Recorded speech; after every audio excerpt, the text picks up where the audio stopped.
Hello, everybody. So tonight's selection is Santa Margherita. It's a Pinot Grigio, and this is an Italian white wine, and it comes from the Alto Adige region of Italy, which is the northernmost part region of Italy. It borders Switzerland and Austria. So this is a white wine that is made from the Pinot Gris grape, and it produces a very dry, crisp white wine that has the flavor of a golden, delicious apple. So this wine pairs well with pasta dishes, rice dishes, seafood, white meat, sushi, and souffle. So we've looked at several Chardonnay white wines. So if you wanted to compare a Pinot Grigio, it has a much lighter, more delicate taste, whereas Chardonnays tend to be richer, creamier, and more buttery. So if you're looking for a dry wine, not as sweet because this does have less sugar, this is the Pinot Grigio by Santa Margherita.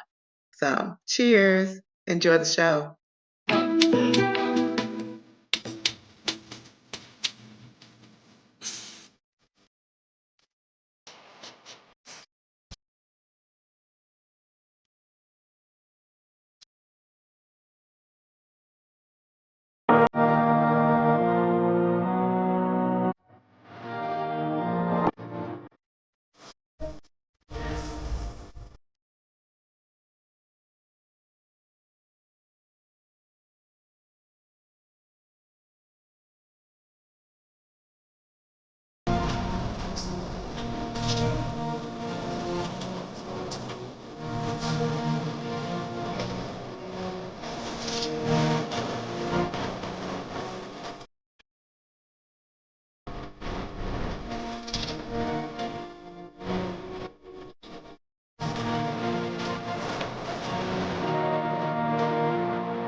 Mute monster got you, Yeah, brother. we want them to ladies and gentlemen, welcome to another episode of Black Men Unfiltered Networks, flipping tables. Man, we are here once again on a Tuesday. Tonight. We only have the males here for moderation. We have a panel full of beautiful women in the building tonight who are going to have the conversation about Sister Kamala Harris. Now, before we do that, I got my co-host here, my brother from another mother, the velvet voice of YouTube himself, Lost in Translation. What's going on, my guy? How you doing today, brother? I am well, brother. I am well. The question is, how are you doing this evening, sir? Man, you know, I'm sunshine, partly cloudy with a chance of rain, man. On honeymoon happy and peacock proud Yes, to be sir. sitting here with you, man. The astute, intelligent black man that you are, brother. Happy to be sharing the stage with you tonight, man. Likewise, likewise. All right. Hey, now, Jersey Watcher, listen, you can DM me, but you got to be cammed up. You got to have a great light in the background, no noise. We don't want kids climbing on bunk beds in your background. So if that's the case, just send me an IM. We appreciate it.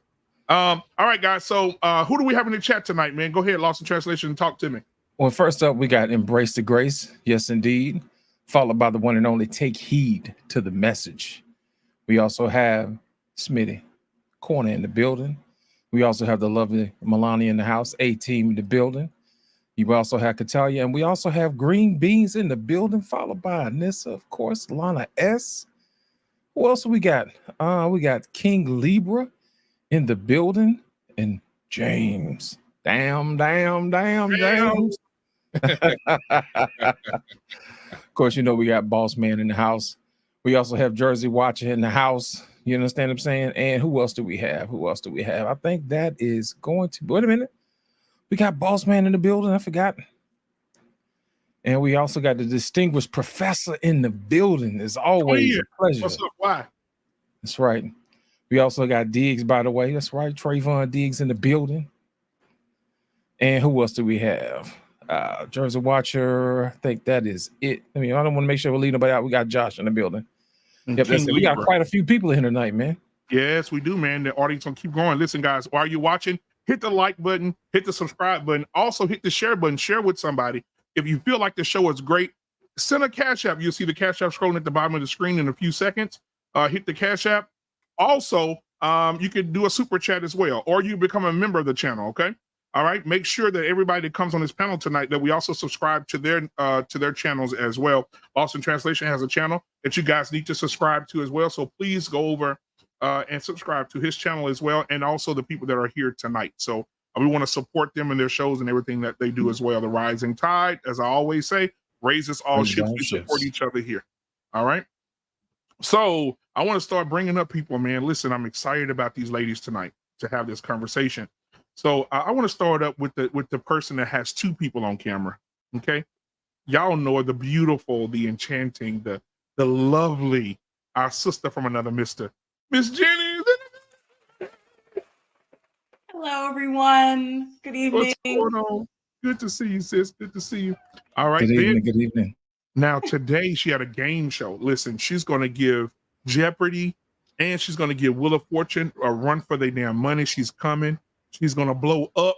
Guys, you got to give it up for Alicia in the building tonight. Yeah. Good evening. Good to see you. Good to see you. All right. Now, the next person I want to bring up, y'all just saw her do the wine of the night.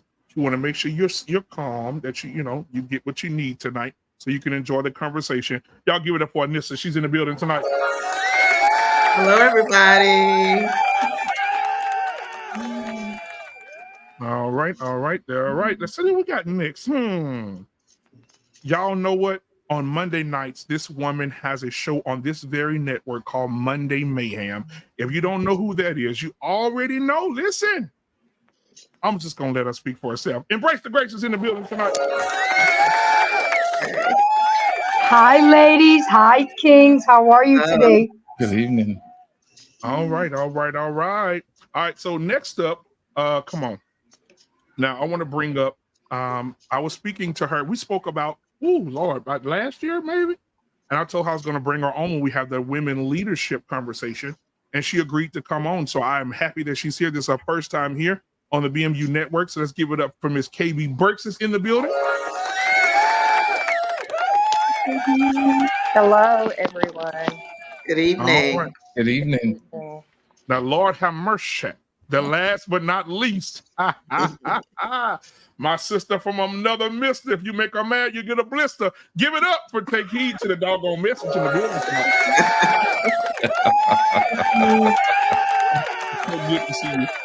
All right, now, guys, I'm going to start doing something on the show that gives us, because Anissa you know, she gets on my nerves. I love Anissa. She's my sister, but she just get on my nerves so bad. Look at her laughing at me. She get on my nerves so bad. And so for moving forward, when we have these type of conversations, whether political or religious conversations, we're always going to have a fact checker. And tonight, all right, we're going to have a fact checker in the building. Boss Man is in the building tonight, ladies and gentlemen. Hi, boss Hey, man. boss man. Yeah, he's joining us to be our fact checker tonight. So if anybody on the panel feels like we need to fact check something, he is our guy. He's going to find what we're looking for. Then he's going to let us know if it's fact or fiction, ladies and gentlemen. All right. So welcome everybody. Welcome. Now I want to check these ladies' temperature tonight. You guys look so wonderful. I want to start out with Embrace the Grace. How are you tonight? And how's everything been going since you became an empty nester? It's going good. I'm actually good. We talk more now than we did when he was living with me. So I'm good with that. Today God showed me how blessed and highly favored I was. So I am in a good mood. I'm ready for this. So let's bring it. All right. So Sister Anissa, how are you today? I am wonderful. I had a good day today. Work was long, but it was a good day, and I'm ready for the show. All right. Thank you. All right. Alicia, how are you today? You had a good game show today. How are you today? I'm good. I got a good workout with the game show today. I know I saw you. Lost. So we had a ton of fun. Yes, we did. Absolutely, guys. If you want to watch the game show, please come over here every Tuesday, 3 p.m. Central Standard Time, and be on the game show with Alicia right here on this network. I appreciate you, Alicia, for all the good work you're doing. All right, Miss Jenny. Listen, Miss Jenny it's unfair that she has two people in her block tonight. But we're gonna deal with it, okay? Miss Jenny, how are you and your twin doing tonight? We are doing well. Been very busy lately. So for those of you who don't know, I take care of pets. That's what I do for my day job. And this is our busy season right now. So I had a lot of pets that I was taking care of this past week. And so house is pet free right now. Okay. All right. Hey, listen, guys, I already told Miss Jenny we're going to have her digital baby shower. So y'all get y'all money and y'all bread together because we're going to take care of her, okay? All right, we're going to make sure. Absolutely. All right, Miss KB Burks, how are you tonight? I'm great. Doing pretty good. Worked a long day, and now I'm at home, so doing pretty good. Thank you. All right. Thank you for being here. Take heed to the message. Everything is all right. We just preparing to get the eldest one out this week because she's heading back to college. Yeah, I remember I told y'all she went away for the summer for a few weeks. They do that to the freshmen to get them ready. So now she's finally officially off by Friday. So, the waterworks will come and all that. So we just thank God she's the first. So we thank God. That's it. All right. Thank you so much. Hey, so Lost and I missed anybody? Oh, no. Hey, listen, come on. I can't leave my guy out, right? Welcome to the family. Boss Man is in the building tonight. As our fact checker, man, how are you? How's your wife? How's the children? I know you cooked something today. How's everything going, brother? Yes, I'm doing all right. Family is good. I rushed, woke up early, worked, rushed, and made dinner, and got the kid down and everything, and took care of everyone to make sure I was here on time to be a part of the panel. So appreciate the invite to the family. It's good to be here. It's good to be part of everything, and everything is doing all right. Everything's good. All right. Last but not least, Lost in Translation, man. How was your day, brother? Actually pretty good, man. I got a lot of work done today. I got on the game show today, man. Had a good time with Miss Alicia, man. I ain't get my nap, but it was worth it today, man. I appreciate it. We had fun. Well, I'm glad to have all you ladies here tonight to have a conversation. We're going to jump right into the conversation tonight. I just want to ask the question: what qualifies Kamala Harris to be president? And I want to start with our guest, KB Burks. What do you think? What qualifies her to be the president of the United States? I mean, her resume speaks for itself. I mean, she's done years as a senator. She's been an attorney general. She has a very decorated career of success. And so she's shown that she is a proven leader. She's currently the vice president. The next elevation up would be president. And so I think that her credentials speak for themselves based on what she has accomplished, what she has done. In addition to that, when we look at what we have seen in a presidential candidate in the last few years, she definitely has more credentials than her opponent, which was the president prior to what we have today.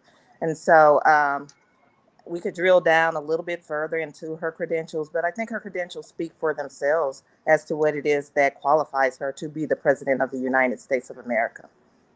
All right, thank you for that. We're gonna get deep. We're gonna dig into that in a minute. Take heed to the message. Your perspective. What qualifies Kamala Harris to be president of the United States? She's an amazing woman, highly educated, and she does have amazing credentials. She does. I cannot shy away from that or say she's not highly educated. But the way that I feel about her is a personal reason. And I just don't believe a woman can be president. That's how I feel. Because everything is touchy-feely with us. I've never met a woman that has never cried and said my feelings. I've never met a woman that could stand on business without letting her feelings play into it. Even a manager or an owner or a vice president or VP of a business. But her credentials are amazing. But the problem is, and like I had said this many times before, the past 10 years, only 22 women have been president. In other nations, only 22 women. Currently now, I believe there's only 6 currently now. And these nations are nothing compared to the United States of America. Only one comes close, and that's South Africa, which still the parliament rules South Africa. So she can't do anything without them saying anything. But the problem is that we have never had a woman president, and I have to put, quotes for the free world. We have never had a woman president before. And the thing is that anybody who has ever been governed by a woman, anybody, just a regular average job, you never hear them speak highly of that woman.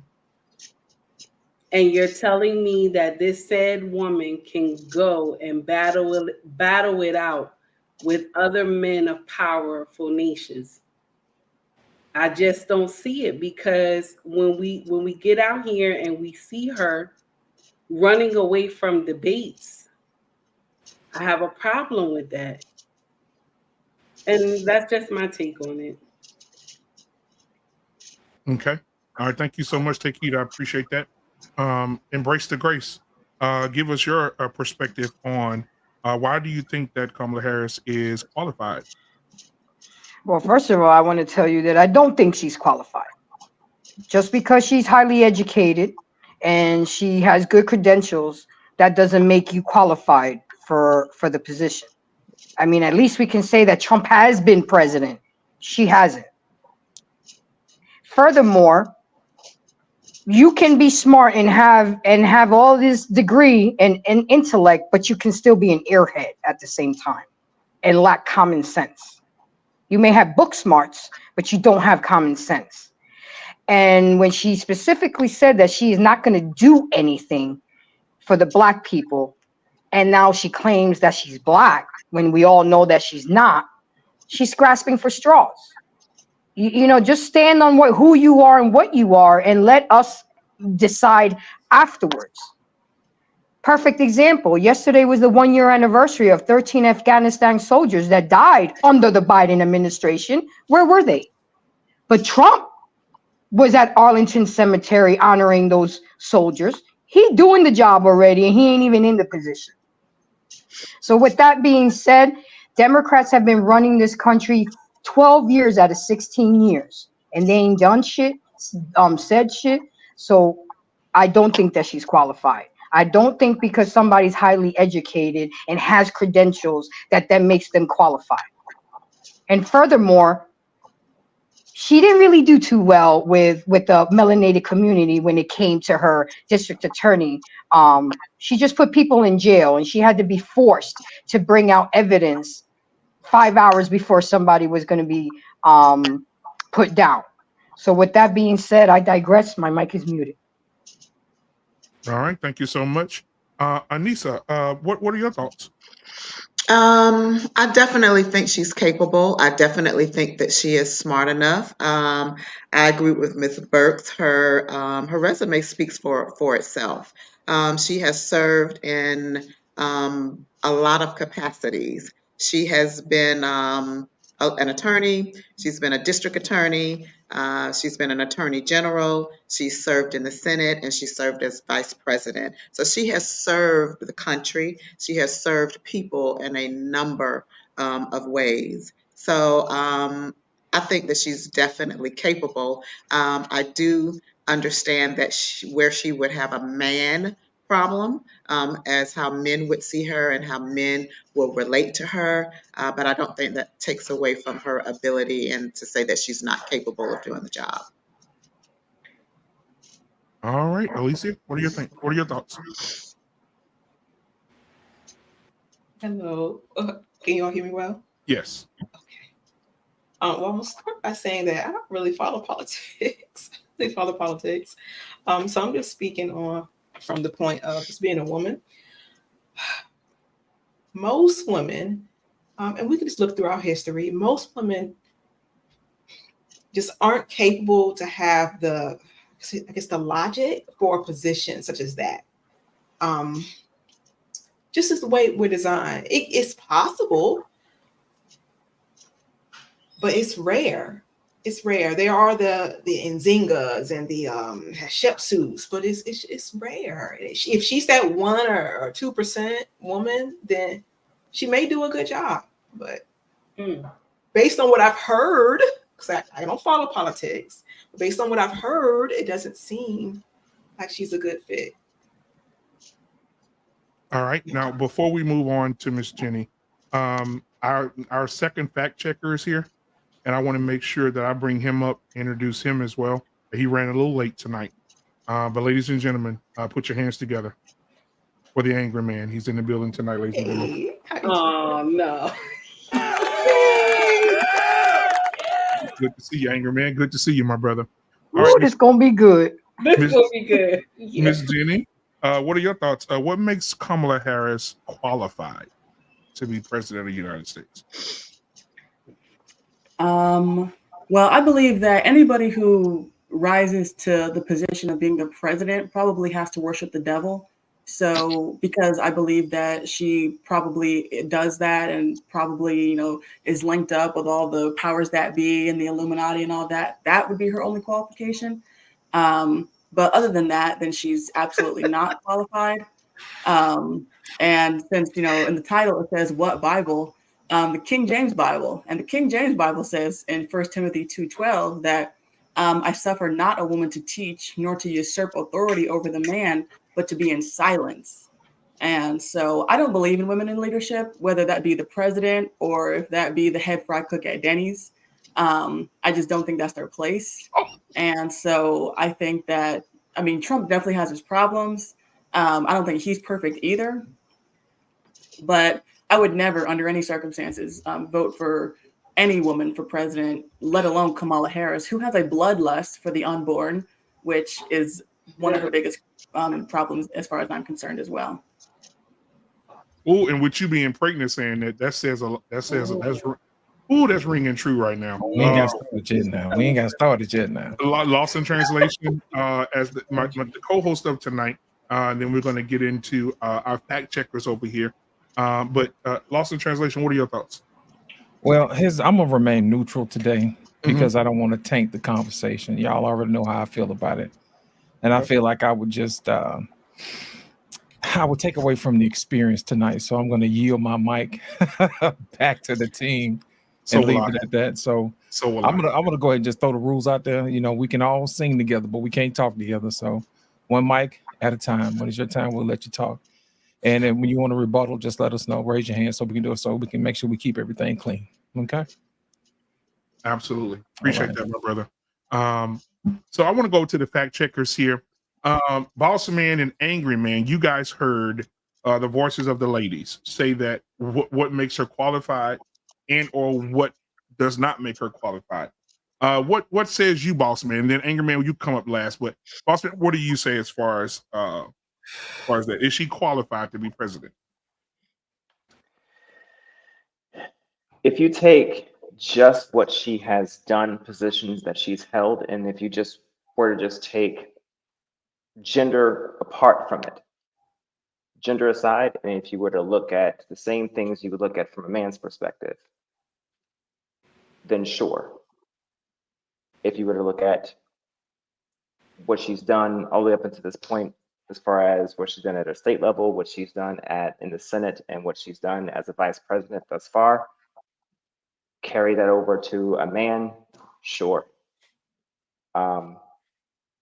If you were to match her record up, you could probably say there are some questionable issues that's worth puncturing into and saying why, and deserves some scrutiny, absolutely, right?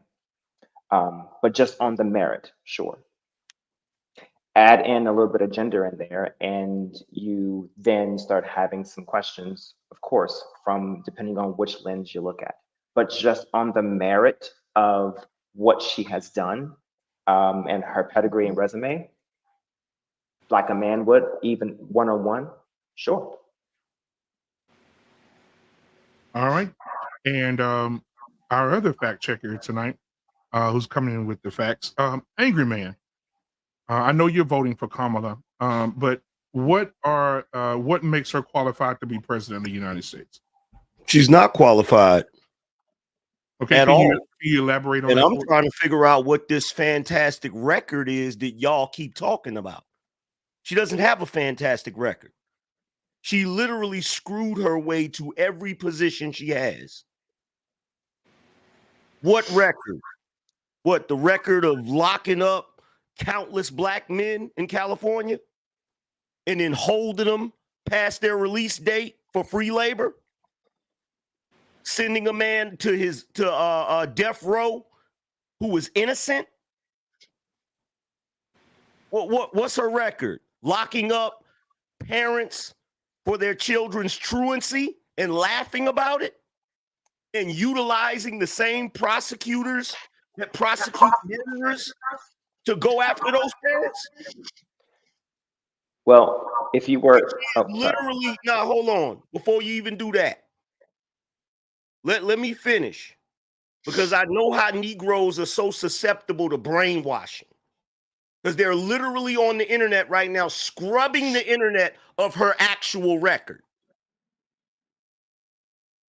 because they know all she got to do to convince y'all that she's qualified is talk about how she washes her greens in a tub, how she keeps hot sauce in her bag, make a couple of references about Tupac and Biggie and how she used to smoke weed in college, do a little more tap dancing and jazz hands, and you niggas is ready to vote for her. She's not qualified, and she's dumber than Dan Quayle. This is the main reason why she's unwilling to do any interviews. Because the moment she does an interview and they ask her one difficult question, she's going to sound like a blithering idiot, and they know it. So what they're going to do is they're going to keep her away from the media for as long as they can, until it's time for her to do the debate, which I believe at the final hour, they're going to come up with some excuse for her not to do the debate so that y'all will actually vote blindly for her. But she's not qualified in no way, shape, and form. And her motives and her actions shows what she's really about. Just ask Nina Simone's family about their estate. Ask them about that. Ask them about how she made sure that when Nina Simone's family made a small mistake in the managing of that estate, she snatched it from them, went after them with the full force of her office. That's how much she loved Black people. So no, she's not qualified at all. All right. Thank you for your for that. Now tonight, guys, if you want to send in a super chat, or since a lot of people are coming in, we got 66 watching. Make sure you hit the like button and subscribe button, guys, as you're coming in, and share. But I have a few things I want to share. And one of the guys are as angry Man. Angry Man, I think he's beating you on the Richter scale. But before we get to that, anybody want to respond to what Angry Man said, to what the fact checker said? Anybody on the panel? Oh, Miss Burks would like to. Miss Burks, you muted. Unmute your mic for us, please. There you are. There you go. I respect everyone's opinions. I am a true advocate of diversity of thought. However, I'd like to rebut what Angry Man said. Number one, I think that it's a very egregious statement for you to say that Black people are just silly enough to vote for anyone that proclaims to have any type of Black culture. That's an insult on my intelligence. That's an insult on everything that I've worked for. That's an insult on my brain power. So that in and of itself is just very insulting. Number two, I'd like to know, what do you believe are the qualifications for a president? And if you believe that she's not qualified to be the president, why was not there any turmoil about her being the vice president, when the next logical step for a vice president is to be the president? If the president had died, She would be president. she would be president. No one had a problem with her being the vice president. But for some reason, we, especially we as Black people, sometimes have a problem with a woman rising to the top rank. We're okay if we're number two. But when we get to the top, there's a problem. And I think that that is ingrained in our minds from some other place that is not of God. And if we're going to talk about Bible, let's talk about Deborah in Judges, okay? Let's talk about her role, right? And how she was assigned. So we could talk Bible, but we'll have to talk whole Bible. Because had she not been assigned to do what she had done, Barack wouldn't have done what he could have done. And so I just find issue with the fact that we want to group people in these mass groups. I professionally have been the only woman to rise to certain ranks. And I'm from the dusty dirt rocks of Lake Providence, Louisiana, which was once the poorest town in the nation. Okay. Exactly what it is. So everything that I got, I worked for, and I rose to the top in every particular position. So to say that this woman that dedicated her time, her energy, and her efforts to her education, to her professional career, only got there by sleeping her way up is totally insulting, and it plays into the narrative that white people make about Black women. Somebody said she may not be Black. I get that all the time. I got a Black mama and a Black daddy. And again, I grew up in the dust fields of Lake Providence, Louisiana. You don't get no blacker than me, although my skin may be light. I yield the floor.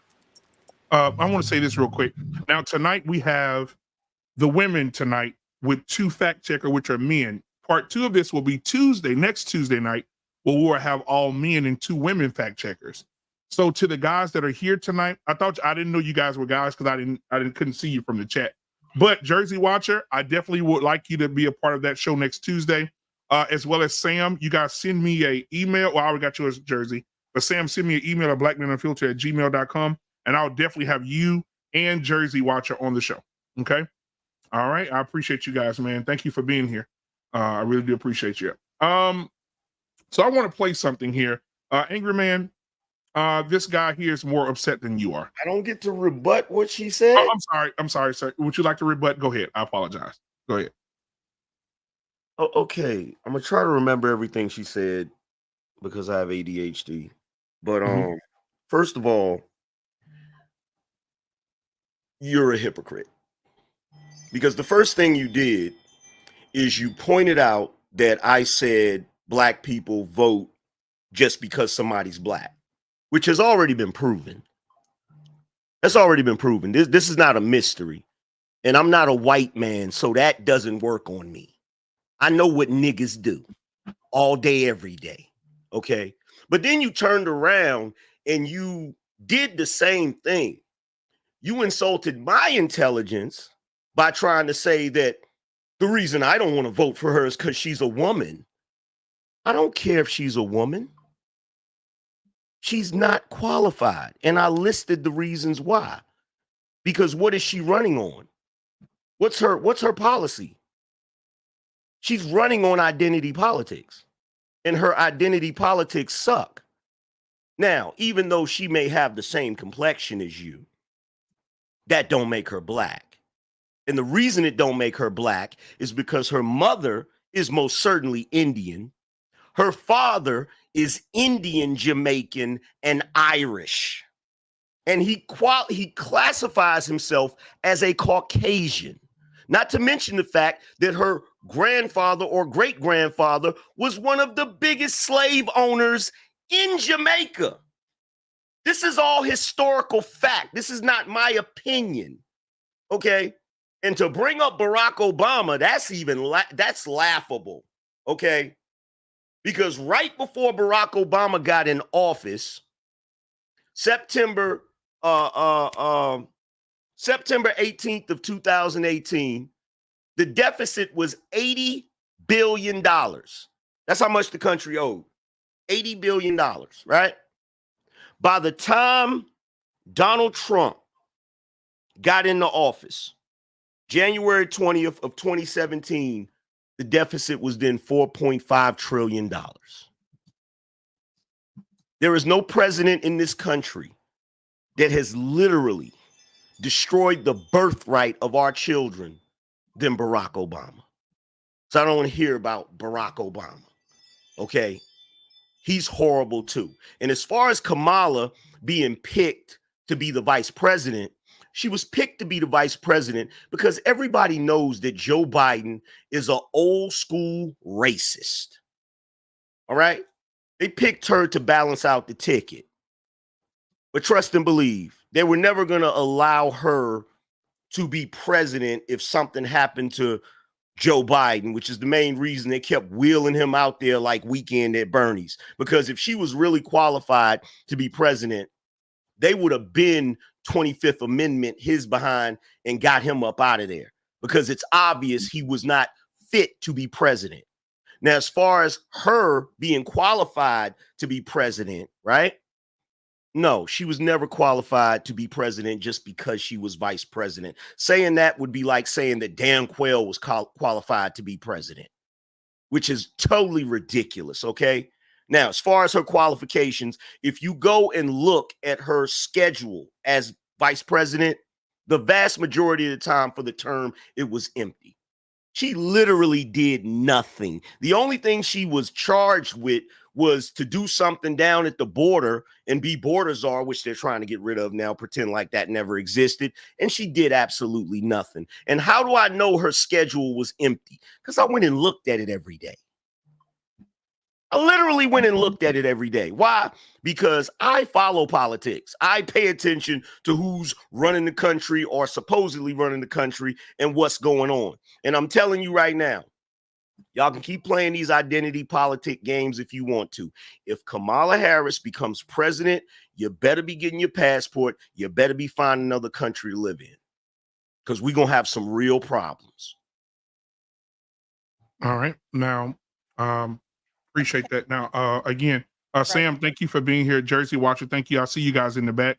I will I have you think guys Take on Heed had next a finger Tuesday. up before, after Angry Man. Okay, so yeah, I was just wanted to address Jersey and real quick. Jersey Okay. and Sam, we'll have you guys on next Tuesday. Take heed to the message. Go ahead, take it away. Can I say something right quick before you jump in?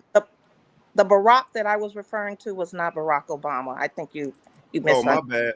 My bad. Yeah, we were talking Bible at that point. Okay. Oh, my bad. My fault. I thought you were talking about Barack Obama. Because I got a lot to say about him too. No, we talked about when I talked about the Barack Obama, I referenced Deborah. Deborah. Oh, okay. I got you. I got you. All right, Take Heed.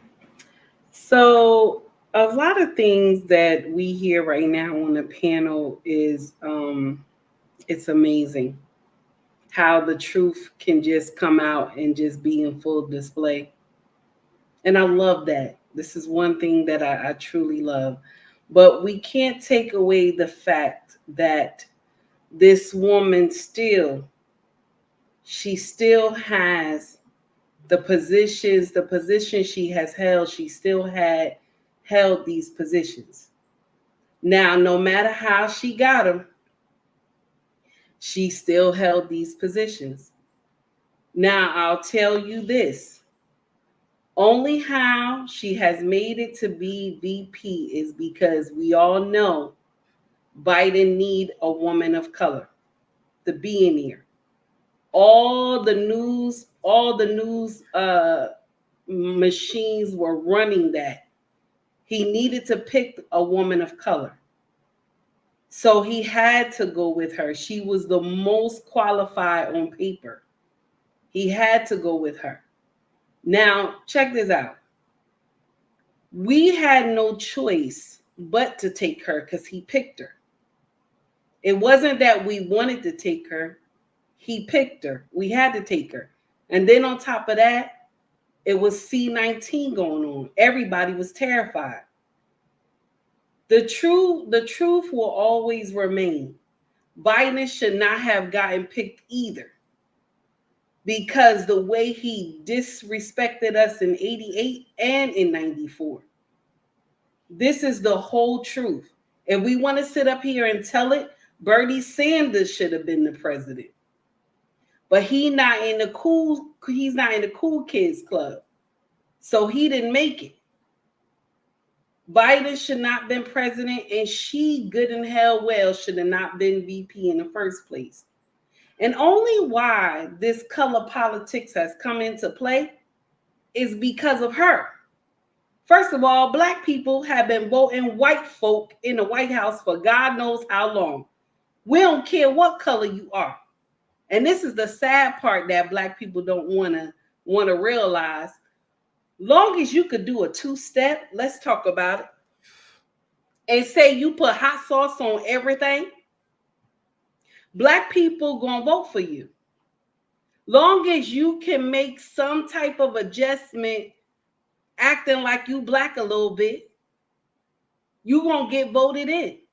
Now, yes, there may be a lot of Black people that are well educated and understand, but it ain't enough for y'all. It ain't enough for y'all who are well educated and understand. There are a lot of us that we voted Barack in because he was Black.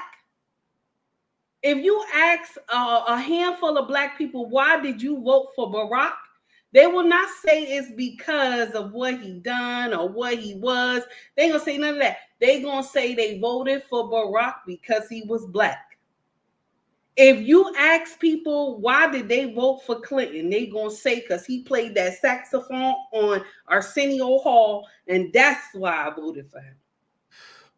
This is the truth, and we have to sit up here and basically say what it is. A lot of Black people do not sit up here and pay attention to politics. We don't. Long as you could resonate with us just a little bit, you're going to get the Black vote. The thing is that when our ancestors were giving the Black vote, the presidents knew what it was when they were giving the Black, when they were voting for them. They knew what it was. They knew this was a transactional thing. That's the difference. We don't understand that this is a transactional thing. That's why they can get out here bold enough to say, if you don't vote for Biden, you ain't black. If you don't vote for Kamala, you ain't black. Knowing good and hell well, that is not how it goes. You get my vote, you give us your resources. That's how it goes. But we have lost that. We have lost that, and we don't understand that. Only problem we got is that she the one who said she was black. Her own father was upset with her because he said she playing identity politics. Her father said it. Now, why he ain't say it when she got up there and said she's so proud to be the first South Asian Indian senator? He was not mad with her about that until she got on Charlemagne's show and she sat up there and said, my whole family come from Jamaica. And she told Charlemagne said to her, so you black? She said, I'm black, but people don't understand. What does that mean? And her father got up there and was very upset and said he's going to disassociate himself from his own daughter. So if she's black, why didn't she say I'm African American or I'm Jamaican African or whatever? When she was first put into power as a senator, she didn't recognize she was black then. She only recognized the part of her being Indian. And if we want to call a spade, every child is whatever their father is. So let's talk about it. This does not make sense. And I still say a woman should not be in power. I don't care where you from, how much education you got. Y'all cannot handle things properly. We cannot. When shit go left, we don't know how to get in there and talk with people that we can't stand. When a woman can't stand you, she will not cooperate with you. She will not. No woman has ever been in power has cooperated with another woman that they can't stand. And anybody can get up here and say, oh, well, I was this and I was that. No, I want to know the people that you work with. Do they say good things about you? Do they say good things about you? Do they say you have a good work ethic? Do they say that you don't challenge them and get nasty with them when you ask them to do an assignment? That's what, if you want to know the truth about a woman boss, you got to ask the people who she worked with. And that young woman who worked with Kamala, she said she was a nightmare. I'm done. Can I say something real quick? Real quick. Then we're going to I'm gonna do the super chat after that, and then I'll play that clip. Go ahead. Okay, I just want to clarify for KB. I'm not a person that thinks women can't rise to a certain position or be in a certain position if they're qualified to be in that position, right? I don't believe that a woman should be the president. Not because a woman can't be qualified to be in a leadership role or whatever. There's too many factors that play into it when it comes to geopolitics. It's the perception of the rest of the world and the men who run those other countries that are not going to respect her because she's a woman, right? Now, as far as voting for a woman, I would vote for Take Heed for president. I would vote for Embrace the Grace for president. You feel what I'm saying? Because I know what type of time they on. But Kamala, nope. Ain't gonna happen. That's all I had to say. All right. Now, let me say this real quick, please. So I want to do the super chat real quick. We got let's see here. Paid players are in demand. $5 super chat. Thank you for that, man. He said, not sure if no one voiced disapproval of Kamala in 2020. No one voted for her. She did not place coming first, second, or third in her own state of California. Thank you for the $5 super chat. I appreciate it. I want to play this real quick because Anger Man, like I said, you have some competition out here. And I'm gonna play this and then we'll get back to to the panel. Here we go. Harris election campaign thing, and I just feel like, let me just say this to everybody out there who voted for Kamala Harris. I think y'all stupid as the mother. Stupid as a mother. She talk about the one thing they go off on is the reproductive rights. Who's in office right now? If Donald Trump changed it when he was in office, it been 3 years. You ran off of it last time. Under this administration that y'all claim y'all love and she's so good for the country, why haven't they done what they planned on doing 3 years ago? They still coming up with these same talking points, and you stupid motherfucker are still buying into the same dumb they said last time. All right, he's angry. And agitated. He is beyond agitated. As well, because it's obvious that he doesn't know who's responsible for changing those laws. And I think that we as a people, we fail to educate our people on the various different bodies of government and who does what, right?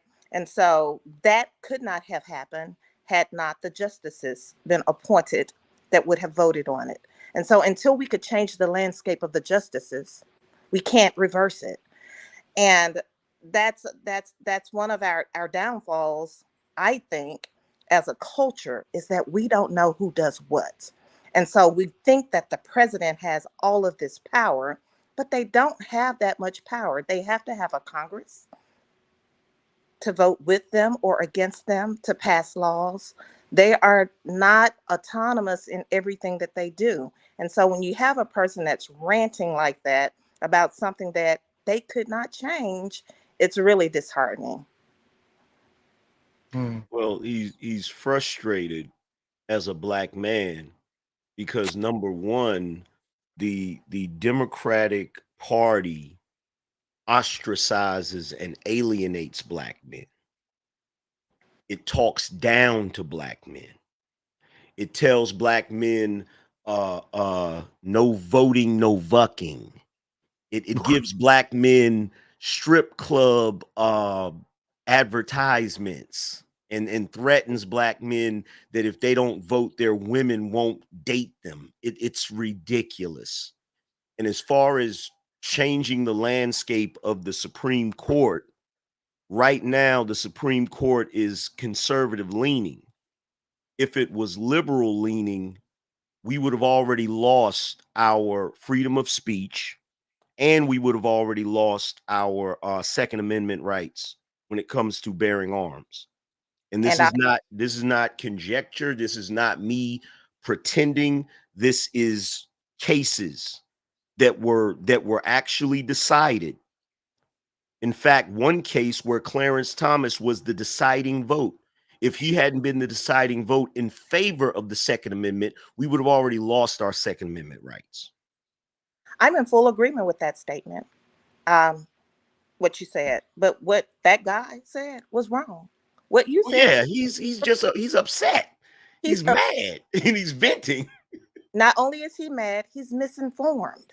He's a couple of things. He's misinformed. And I would go so far as to say that the young lady, my sister over here, that said that women cannot lead from logic is misinformed as well. And perhaps the women that she has dealt with don't have the ability to do it. And perhaps it's a minority of the women that have the ability to do it, but we can, and we have. Well, let me ask you a question, KB, because you said that the brother's misinformed. So would you say that the average Black voter has a low political IQ? I would say the average voter does have a low political IQ. Okay, so Democratic Party, I'm sorry, let me land. I would also say that the Democratic Party as a whole has failed to educate the people that they consider their constituents. Well, I mean, it's hard for them to educate them when they're too busy pandering to them. For whatever reason that they fail to educate them, my stance is they have failed to educate them. Okay, well, the reason why I asked that question, and I don't really want to focus on every group of people in America. I primarily want to focus on Black people. And the reason why I want to focus on Black people is because the country is pretty much, in every election, the country is kind of split down the middle, as you know, and the black vote is usually what pushes whoever over the edge. So the reason why I would rather focus on the black vote is because if the black vote, if black voters are misinformed and they're voting off of feelings or identity politics, that's a very dangerous thing, because the black vote actually can determine the presidency. And that Would is you agree? exactly. See, we're different on a lot of things, but we're also very similar in our thoughts on certain things. I totally agree with you on that. I think that's how Barack Obama was elected. Of He was course. elected on feelings. I personally can't really say a lot that Barack Obama did for the black population. I could say a lot he did for the gays, the lesbians, homosexuals, and all of those people, but I can't really say a whole bunch that he did for the black population. And this is coming from a blue dog Democrat. Mm.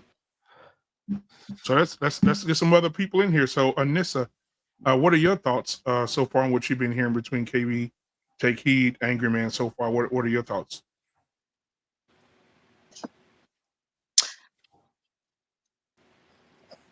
Take your time. Take your time.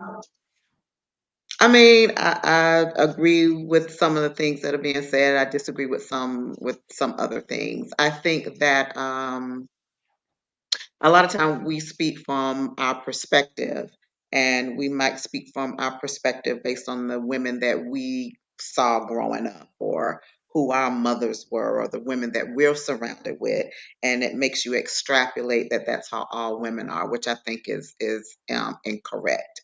Um, I think that we want to talk about Kamala's record, but I got 2 pages of Trump's record, and the things that he has done that, to me, disqualifies him as a president. We have to remember Trump was just a businessman. He had not served in any capacity. He didn't even serve in the military, faking bone spurs or whatever, so that he could get out of it. He was a wealthy businessman. He had not served in any Senate, Congressperson, any of those things. So, again, like Bossman had said, if you're looking at credentials and you're looking at service and you're looking at education and you're looking up, comparing that, apples to apples, I don't see how anyone could say that she is not qualified for the job. Now, you might not agree with her policies. You might not. I didn't agree. I don't think anybody agrees with everybody's policies. There are certain things that the Republicans do that I agree with. There are certain things that the Democrats do that I agree with. I think it comes down to who do you want to be representative of you as your president, because none of them get it right. This politics is a dirty, nasty game. Okay, on both sides, everybody is jockeying for position. Both sides would do whatever needs to be done to accomplish their goal, and it probably is not going to be in your best interest all the time. And I keep hearing people say, well, what did they do for black people? What did they do for black people? What did they do for black people? I'm just curious as to what do you want them to do for black people, specifically? Now, Anissa, before we move up, for anybody jumps in, Okay. I want to play this as a response to what you just said. Listen to this. Okay. The streets of America. We got black folks out here. We've been struggling for a long time, but somehow, some way, you come up with $53 million for prepaid credit cards for illegal immigrants. Does that make sense? Because if black people are demanding and black people are in need, and then you say there's no money, right? And then you find $53 million in prepaid credit cards and you give them to illegal immigrants, how should black people feel on this? Oh, I definitely don't agree with that. That's definitely a problem. But my point is specifically, what is it that, first of all, what is it that you want a Trump or a Kamala to do for the black community? Because I think a lot of the problems that we have in our community have nothing to do about who the president is. So what is it that you want for don't- what is it that we're looking for from these candidates to do for the Black community? That's specifically what I want to know. We don't have to speculate on what Trump would do for the Black community. We can talk about what he did. What did he do? What did he do? What did he do? Yeah, I'm Yeah. asking, what did he do? Specifically, what did he do? Because economically, we're still at the bottom. So what did he do Okay, specifically for the Black community? number one. What he did economically, he had the country running extremely well until Joe Biden got in office first day and used executive orders to undo everything he was My doing. question was specifically, what did he do for the Black community? You keep saying Kamala hasn't done. I need you to calm Nobody down. has done I need anything you to specifically calm for the down. Black I know community. you think you got me in a gotcha moment right now. No. But I just need asked you a to I need specific you to question. calm down. I need you to calm down. I'm Okay, gonna give you specifics. I'm actually very calm. I'm And gonna listen, give let you him finish. specifics. Let him finish. Okay, number one. Do you know what the First Step Act is? Okay. Mm-hmm. You know what it is, right? Mm-hmm. Can you explain what it is for those that don't know? Okay, the First Step Act is prison reform, which was brought to Donald Trump by Tim Scott from, I think, South Carolina. Yeah. So It actually is a initiative to try to undo some of the damage that was done by the 94 crime bill, which was drafted by Joe Biden, right? So through the STEP Act, thousands of non-violent offenders were released from prison early, 90% of which were Black. That's number one. You literally had individuals on different shows talking about, yeah, I had a homeboy that was locked up because of the 3-strike rule and a bunch of other stuff. And I got a call from him, said he's coming home. He said, what do you mean you coming home? You still got 20 years to serve because of Donald Trump, right? So that's one thing he did for Black people. Another thing he did when Barack Obama was in office, he increased the funding to colleges, to universities or whatever, right? However, what people don't know is that when he did this, he did it in a way where it took the specific funding that was going to the HBCUs. That money was not allocated specifically to them. He wanted it to be fair, so he had the money allocated equally across all of the colleges across the United States, and he did increase the funding, which, you know, makes for great headlines. The only problem is the HBCUs were getting the short end of the stick. When Donald Trump was in office, they were coming to the White House because they have to go there every year to reapply for funding, right? So Donald Trump had asked one of them why they kept coming, why they have to come every year or whatever. They explained it to him, so he changed it. He changed it so that the HBCUs only have to apply every 10 years, and he increased the amount of money that they get. Donald Trump also brought about opportunity zones, which there were numerous Black content creators here on YouTube that was actually explaining to people what opportunity zones are, how they can actually benefit from that, which is basically, if you get into that particular program, you can purchase property. And once you've purchased that property and you get ready to make a profit off of that property, you don't have to pay capital gains tax on it if you reinvest that money back into the property. Now, these opportunity zones were in a lot of these places were Black neighborhoods. This was an opportunity for Black people to actually, instead of having to deal with gentrification, actually purchase back their communities. Some people took advantage of it, some people didn't. Okay, not to mention the unemployment rate for Black people was lower under Donald Trump.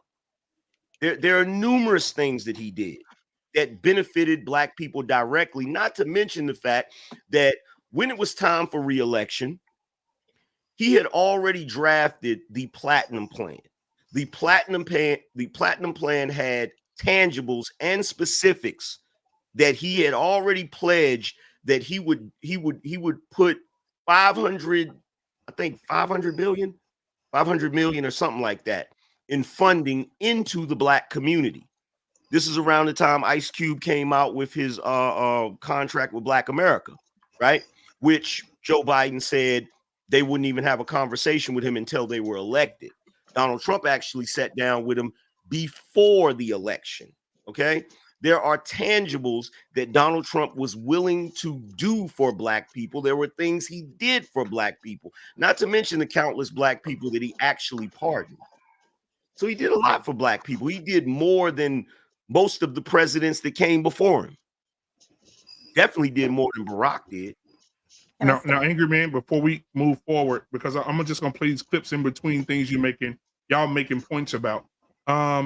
Even the media is changing their tone from 2019 up until now. And I think they're doing it just to support Kamala because they don't want Trump to win. And this is one of the news reporters. I have him here. What he said in 2019 about her, and then what he came back and said this year. Watch this. That she started on truancy, which is what a lot of people have been hitting my Twitter feed about, how, you know, that program, from their criticism is it separated Black children from their families. She talks about the fact that, you know, yeah, there were a lot of tough decisions that were made, but I stand by them. She's going to have to talk about that more fully. Kamala Harris never sent parents to jail for their kids' truancy. You see what I mean? See how that changed? There's a lot of that. The media, see how the media is changing that? Let me get the super chats out the way real quick. Distinguished professor, thank you for the $10 super chat. He said Obama didn't even want to endorse Kamala. He thought the Dems should have a legitimate process where delegates selected the nominee. He is a Marxist and wants the U.S. to be a socialist nation. All right. Thank you for that $10 super chat. We have KP from KC5, $4.99. He said, Americans are socialized to be Marxists, communists today, all the way down from college. Black folks today are begging for communism. Thank you for that. We got another one from Distinguished Professor, $5. He said, Herbert Hoover, World War I, FDR, World War II, Warren Harding, all rich men who didn't serve in the military and were president. All right. Thank you guys for those super chats. I appreciate it. Oh, that's the other thing. Donald Trump is the first president in recent history to not have us engaged in any wars around the world. So you didn't have to worry about our Black boys going off to fight some war over oil or something else ridiculous. Yeah, because I heard the 4-star general telling the story. He said Donald Trump he went to Afghanistan, sat down with the Taliban leader. He told him, listen, if you, I'm coming over here. If anything happens, I'm gonna kill you if you don't stop. We're gonna kill you. He said, and if the translator told the guy, the translator was like, I don't want to tell him that. He said, tell him. He told him. The guy was like, why would you want to kill us? He said, if you touch a hair on a United States soldier, I will kill you. And he went in his pocket and gave him a picture. Picture of his house. The picture was of his house where him and his family live. He said, what are you going to do with this? He said, whatever you decide with your decisions is what I'm going to do about your house and your family. And for 18 months, there was no soldier shot or killed in Afghanistan. Yep. I mean, with Donald, Alicia first, but then Embrace. I'm sorry. My bad. With Donald Trump. Go ahead, Angel. You want to finish up and then Alicia go? Yeah, I was just going to add, with Donald Trump, I get it. He's a jerk. People don't like the way he speak. Right. People don't like his attitude or whatever. But that is not something that is going to disqualify him from being a good leader. Him not being in politics does not necessarily make him not a good leader. Like, one of the things that Donald Trump has in favor of him that I support 100% is the leaders of these other countries, these countries that are just waiting to be the superpower of the day. They don't play with him. They don't play with him. And that's one of the things we need more than anything in this day and age. Something about something to think about. El Nix, $2 said black business owners also thrive. All right, go ahead, Alicia, then we'll go to Embrace the Grace. For those of you who are against Kamala, are there any policies that she can create, or is there anything that she can do to get you to vote for her? Anything at all? That's a No. great question. Anissa, earlier you said you had a list of about 3 or 4 things that you said Trump shouldn't be president about. Is that correct? What was that list about? Well, we were saying, about Kamala and the things that she had done as district attorney and attorney general. But Trump also has a pattern of activities No. going back to The reason to why I was asking, you said there was a 1973. list. You said there was a list that you had of reasons why Trump shouldn't be president. Is that correct? I do. Okay, great. Ben Franklin had this thing where he used to do, whenever he had to come up with a decision, he would always have one piece of paper. And he drew right down the middle, and he had the pros of one thing and the cons of the other. Okay. Right. You already have your Trump list already set up, right? Could you get us a list of things why people should vote for Kamala on that list? And then we'll go down the line and find out exactly, and just be fair about it and say, go line for line, why somebody should vote for her, why somebody should not vote for Trump. Would that be fair? Yeah. Okay. So sell us, the people in the audience, why they should vote for Kamala Harris for president. You want me to do that now, or you want me to do that later? Yes, now. Because think about it, they have to vote. And I want you to be able to sway them and say, hey, look, this is my candidate, and this is why you should vote for her. And don't mention nothing about Trump, because what's going to happen is, say, for instance, she does win, okay? Her opponent is no longer Trump. Her opponent is now the rest of the world. So now what we have to do is we have to talk about what she's going to do for the country and how she's going to cooperate with the rest of the countries around the world. So could you sell to the people who are watching right now the reason why she should be president of the free world? Well, I think that was why I specifically asked the question about what was it that exactly that you all want from the president, whether it's Trump or Kamala, for Black people. And like Alicia said, is what is it, like she said, what can Kamala do to get your vote or to get your attention, or what can she offer you? Because it seems like, for me, and I think I said this the last time, it seems like pretty much the only reason that I'm hearing Black men say that they want to vote for Trump is because of money, because of the economy. So No. that's why I was saying it.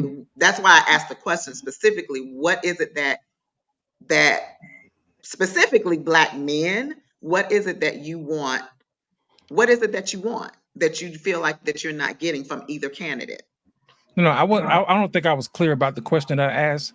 I was asking you to sell everybody watching. Okay, you're gonna have to come back to me because I want to be able to write my thoughts down and so that I'm clear. So can you go to someone else? No, I was just Well, you're asking. gonna have to go to someone else because I'm gonna defer until I can write down I my can thoughts tell you like what I wrote Black this men down want. because I want to Okay. be succinct in it. Go ahead, Thank you. Angry Man. No, Embrace the Boss Man, Grace. did you have your finger? Angry Man, before you go, let Embrace the Grace go, then we'll get you in here. Embrace the Grace. What are your thoughts? And I want to say this. I mean, before y'all go, because it's been on me a little bit. So for years, people have been saying Donald Trump took out a full page ad on the Central Park 5 and wanted them to have the death penalty. But then something told me, you know how you so smart, sometimes you just hear a little voice in your head say, go read it. I went and read it. It don't say nothing about the Central Park 5. He ain't never bring up the Central Park 5. It's not even in there. Matter of fact, I'm looking at it right now. One of the lines says, many New York families, this is Donald Trump now, many New York families, white, Black, Hispanic, and Asian, have to give up a pleasure of leisure scrolling through the beautiful park at dusk because of people who want to victimize them. That's it right here. It never talks about, he said, bring back the death penalty for those who hurt people and do stuff to people in New York. They need to bring the death penalty back for people who try to murder people or great women or things of that nature. It never brought up the Central Park 5. I'm not taking up for nobody. I'm just saying for years we've been told that That's been It's pushed down our throat for years. I'll it's take up for definitely it. true. It's I'll definitely true, I'll BMU. take It's up. out there. You just didn't find it. I'll It's No, out no, take. there. I have the He's actual reading it. newspaper clip right here. I He have it Okay, right read. here. I have the facts right here that he did. He paid for a billboard that was $85,000 for a billboard Okay, for the but here's execution of here's those the 5 problem. Black But boys who here's were the 100% here's the innocent. problem. But He here's the problem. absolutely did it. I have the Okay, newspaper but here's right the here. problem. Here's the problem. Would he have been wrong if they wasn't innocent? The fact is that they were. No, They no, were no, no, no, no, 100. no, They no, were no, no, no, no, no, no. 100% That's not what I innocent, asked. and he That's asked for not what their I asked. execution. That's not what He I asked. promoted That's for it, not what I and when they asked. were That's not exonerated, what I he asked. couldn't even. He That's didn't not even what I have the asked. decency to That's say not what that he I was asked. wrong and That's not what I apologize after asked. those boys That's had not what I served asked. served Or time. or by That a is not. All right, That is y'all. or not. by Well, okay. One mic. Okay, one mic, So guys. One first mic. of One mic, all, y'all. One mic. Angry first of One man, mic. all, Angry first man, of all, Angry man, step crank on the right. down the Trump derangement syndrome. I don't Because the have a derangement reality is, syndrome. I answered your question. the reality is, he was a private citizen with no power to do anything. The I people didn't that say he had the prosecuted, power. All of this goes to his character. hold on. See, this is what y'all do. This is what y'all do whenever we bring up Trump, because quite frankly, y'all are full of shit. Number one, he was a private citizen. He did not have the ability to determine what would happen to them boys, bad or good. That's Right. number one. Number two, the people that prosecuted them boys, locked them boys up, and did not want to release them boys were Democrats. Oh, that's true. And Get that was my those next thing I was shit going to straight. say. It was Democrats that didn't want to release those boys. That's the next thing I was going to say. But I'm go ahead. You on it. I step in here. And sister, you see that men can become way more emotional than women. Very much Yeah, so. and that's not a knock against me. I'm a human Okay, here's our example. Now, I'm not going to disrespect you. to have emotions. I'm a human being. I'm supposed to have emotions. First towards you, I'm not going to do any of that foolery. Okay, I'm not going to do it. You could do Well, what you do. stop throwing shade then. Gonna do it. So this Stop is what throwing I'm shade going then. to logical. Stop throwing shade. This is what I'm going to say, okay? And this is how I'm going to say it. Trump did that. We like to talk about what Kamala Harris did prior to becoming president, because she's not the president now. But we want to negate what Trump did prior to becoming the president. Okay, the difference is Kamala was a prosecutor. She had the power to lock people up. Trump didn't. And if you broke the law, you should to lock people up. Trump didn't. And we One mic, y'all. Hold on. So one mic, Angry Man. We're gonna let her finish. Let her finish, because we're gonna the next segment. It's gonna get real quiet. But so I'm gonna bring up something about Kamala, and I know ain't nobody up here gonna be able to defend. But go ahead, KB, finish what you have to say, and then Angry Man, you can rebut, and then we'll get Embrace the Grace in here, and then I'll ask that question that's gonna bring the crickets out.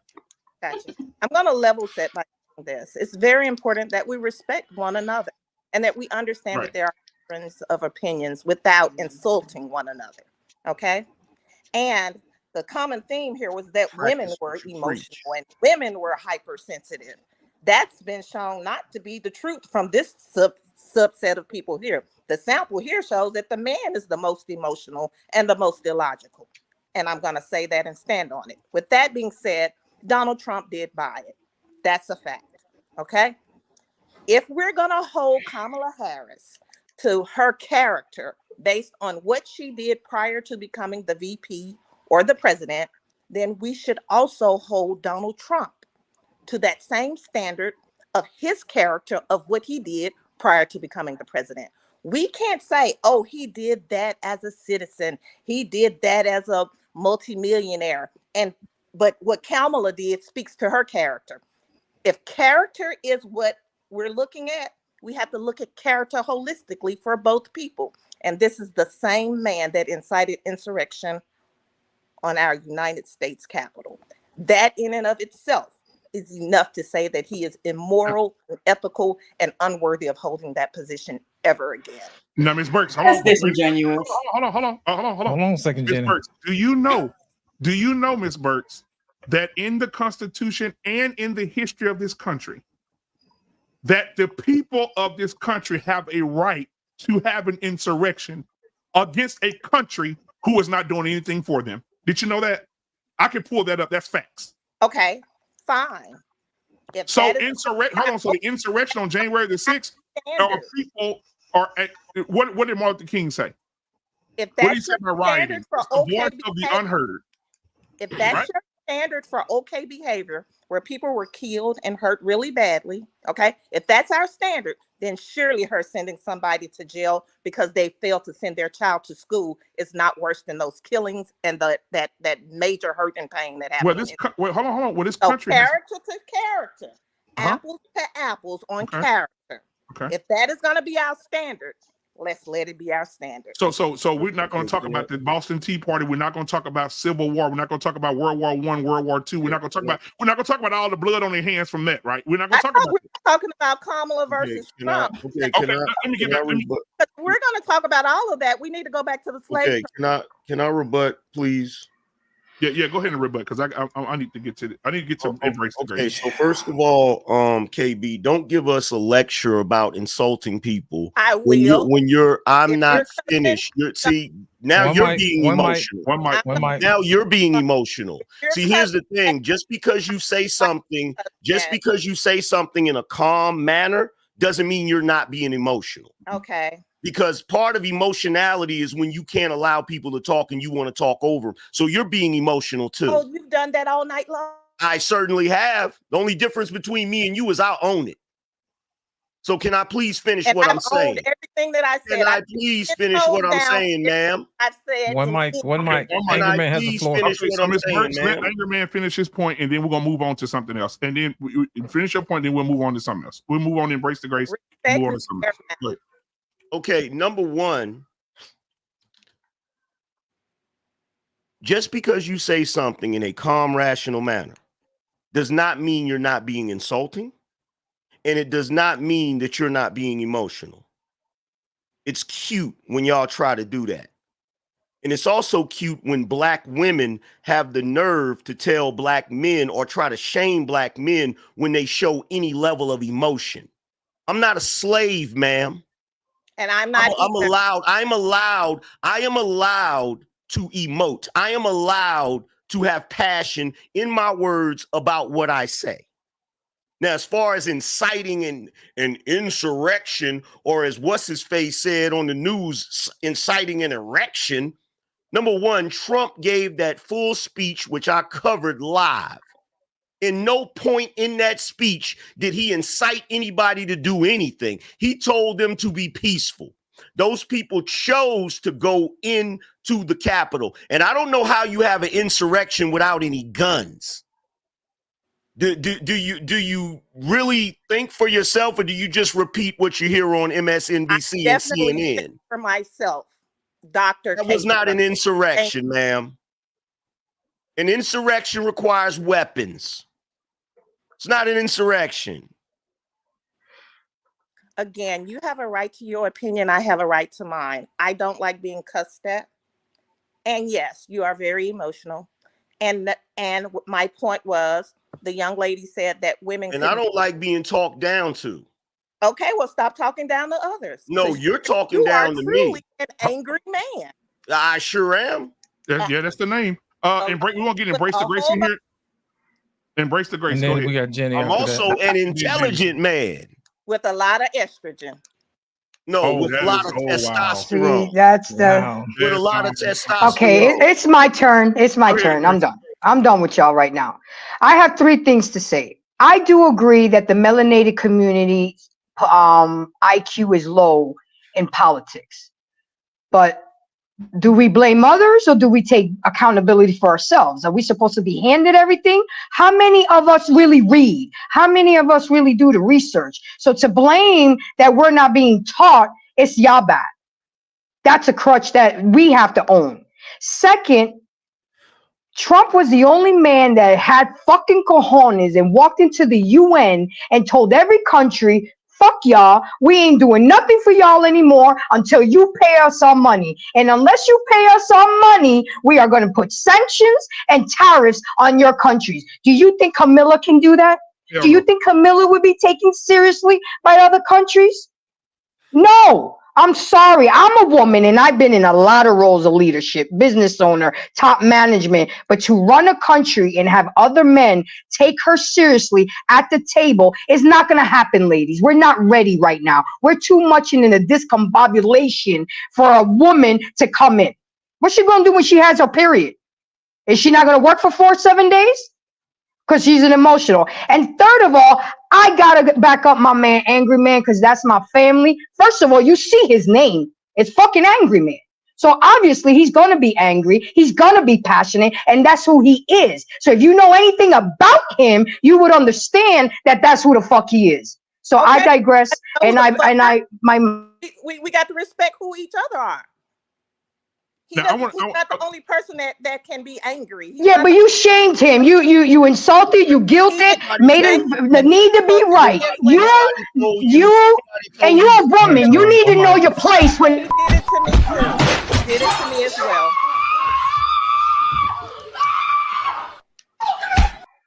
See, that's the problem. Men don't know that. Women don't know their place. But I don't recall. I don't like recall they said, black saying. people didn't know their place. I don't recall saying. I don't recall saying that you couldn't be angry. What you did is you attempted to shame me for having emotions, and then you tried to emasculate me with that comment about estrogen. That's the I haven't said typical. I haven't said it's very typical. It's very typical. And this is why black men feel the way they feel. Because if Kamala Harris is identifying as a black woman, the last thing a black man wants as president is a black woman, because y'all don't know how to interact with us. And you don't know how to interact with us. Think about whatever great value Kamala Harris. The man or the leaders. You cut towards me Miss Jenny 5 times before I said anything. Okay, so Miss Burks, we're gonna get Miss Jenny in here because she's been waiting. You don't like that I don't agree with you. Right, Miss Burks and Angry Man, I got Miss Jenny. Miss Jenny, go ahead, sweetheart.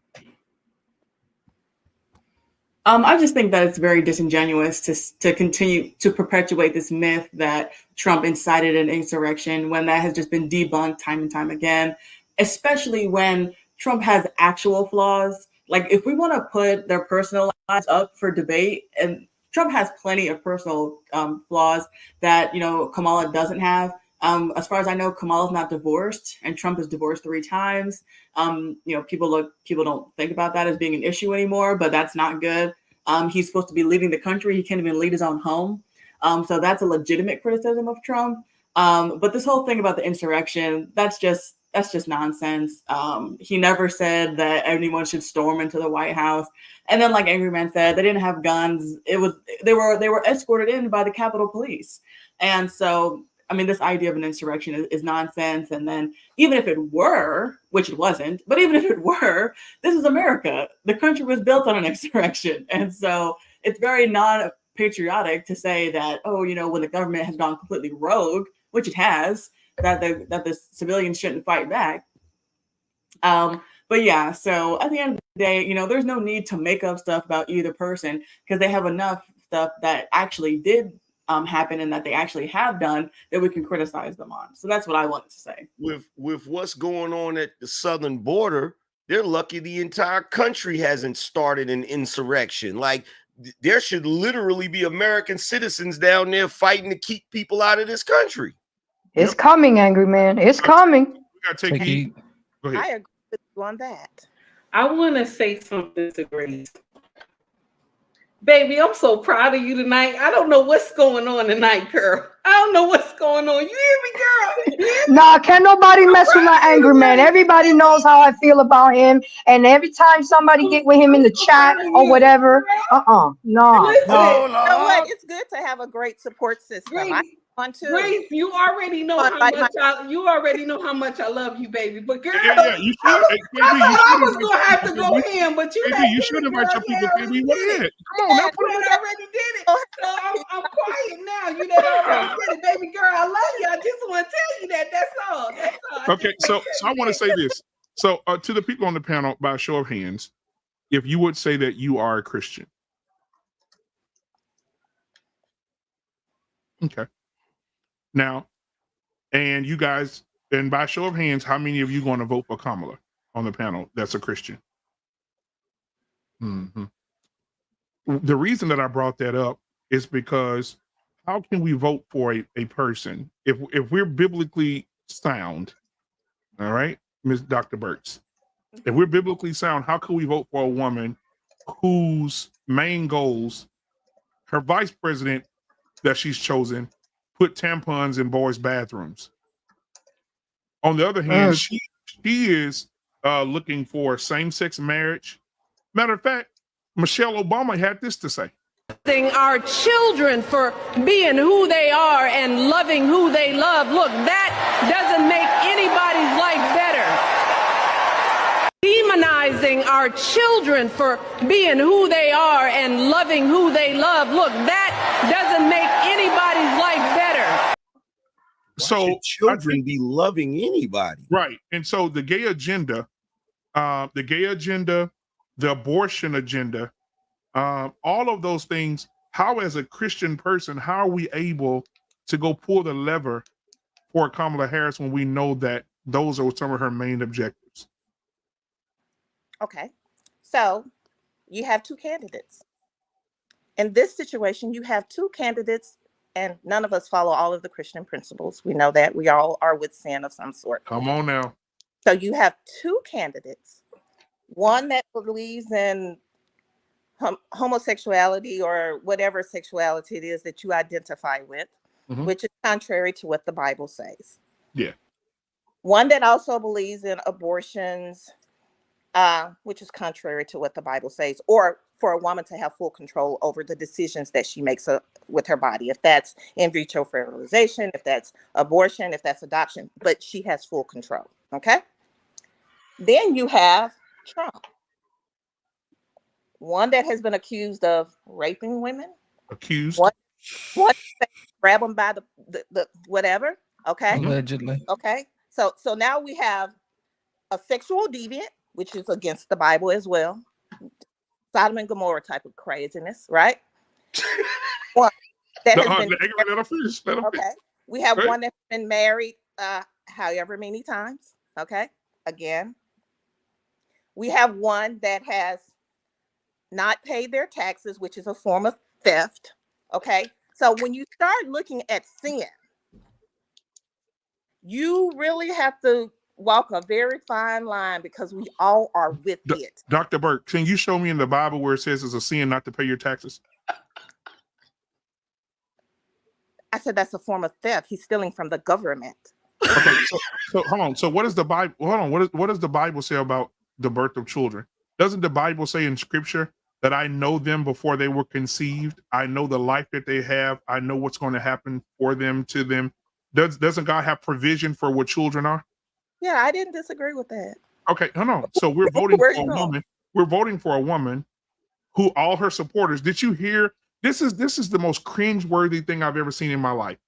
They had a date at the DNC. They had an abortion van outside of the DNC. And then on the inside, when Michelle Obama and all these people were talking about deleting children, the uproar that the people, they were like, yeah. I mean, I've never seen women cheer so hard to kill children. I've never seen it in my life. So outside, you got people out here signing up to kill their babies. So again, how could you vote for this demon? The same way that you could vote for your demon. Okay. Trump could be a lot of things. Hold on. They both have demonic ways. Let's not try to pretend like Kamala is the only person that has some things that's not in accordance with the Bible here. And if you're saying that, then let me know. Do you not? No, I want to focus on the very two things that I just brought up. I want you to show me. I want you to show me, Dr. Burks, where, and I love this conversation now. It's wonderful. I want you to show me in the where Donald Trump has ever supported abortion and where he's ever that I know of, and or supported same-sex marriage. He hasn't that I know of, but that's just two ends that you're talking about. What about the other men? No. Okay, so Donald Trump is saying, grab him by the pussy. Kamala Harris is giving away the pussy. What's the difference? So who has she given it away to? Oh God. She had an affair. Willie Brown. Who has she given it away to?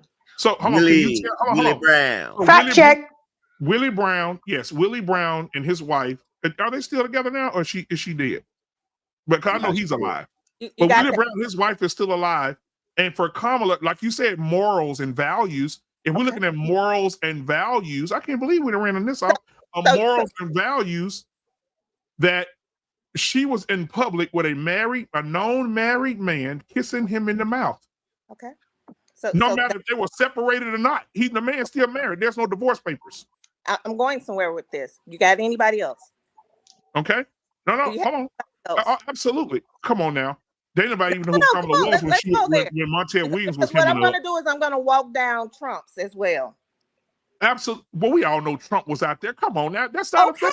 So this is what I'm saying. Right. So hold on. Let me make my point. I'm gonna land my plane. We can sit up here for Trump went through 4 or 5 years of he slept with a hoe. He slept with a prostitute. He said, grab him by the pussy. And the women were on him. You're nasty. You're a monster. You're nasty. You're a monster. Now, Kamala Harris sleeping with a married man. Even though they were separated, she's still sleeping with him. She was with this guy. She was that guy. She's smoking. She said she's smoking weed. But then got changed up a little bit when she got, in office and started putting black men in jail for the very goddamn thing she did. So my thing is, I'm trying to understand if Donald Trump had a whole bunch of coochie and then Kamala Harris said, hey, y'all can have my coochie. We're going to get high. What's the difference? I'm trying to understand the moral value here between the two. I think that this would be a legitimate argument if we were talking about who would be the best Democratic candidate. But now we're talking about Kamala Harris versus Donald Trump. Okay? Uh-huh. These are the two candidates that we're talking about, right? And are you telling me that you believe that Kamala Harris is more morally tainted than Donald Trump? Is that your fundamental belief? No, I think she's morally tainted and secretly morally tainted because ain't nobody coming out saying nothing. And that's why you ain't seen her daddy. Is he spoken? No. That's why you haven't seen morally tainted. Every human being is secretly morally tainted. I think each and every one of us has something that we don't want somebody to know about. But you know what, KB? Just a second, Anger Man. You know what? I got something else for you because I like this guy. I really, really like him. He's a great actor. But Anger Man, this is for me, you, and Lost in Translation, and Boss Man. This is a message to black men from a black man who's supporting a woman. And I'm gonna say this, and I'm gonna play the video. I've never seen so many black men running so hard, being so forceful for a woman to lead them. This is the first time I've ever seen anything like this in my life. But here we go. Watch this. Man, why should we fear the rise of a black woman? Any black man that has an issue with a black woman rising, then they have to look at their own inadequacy. What would make you so fearful of someone who was so beloved of you, who was so beloving to you, like your mother and your grandmother and your aunts and your sisters, that you cannot be proud and embolden yourself when you see someone from your community rise up? And I say to those black men who have an issue politically, you have every right to say, what have you done for me? That's a lot of bunk. Fluff. Literally. I want to make sure that we keep the conversation above board. Okay. Yeah.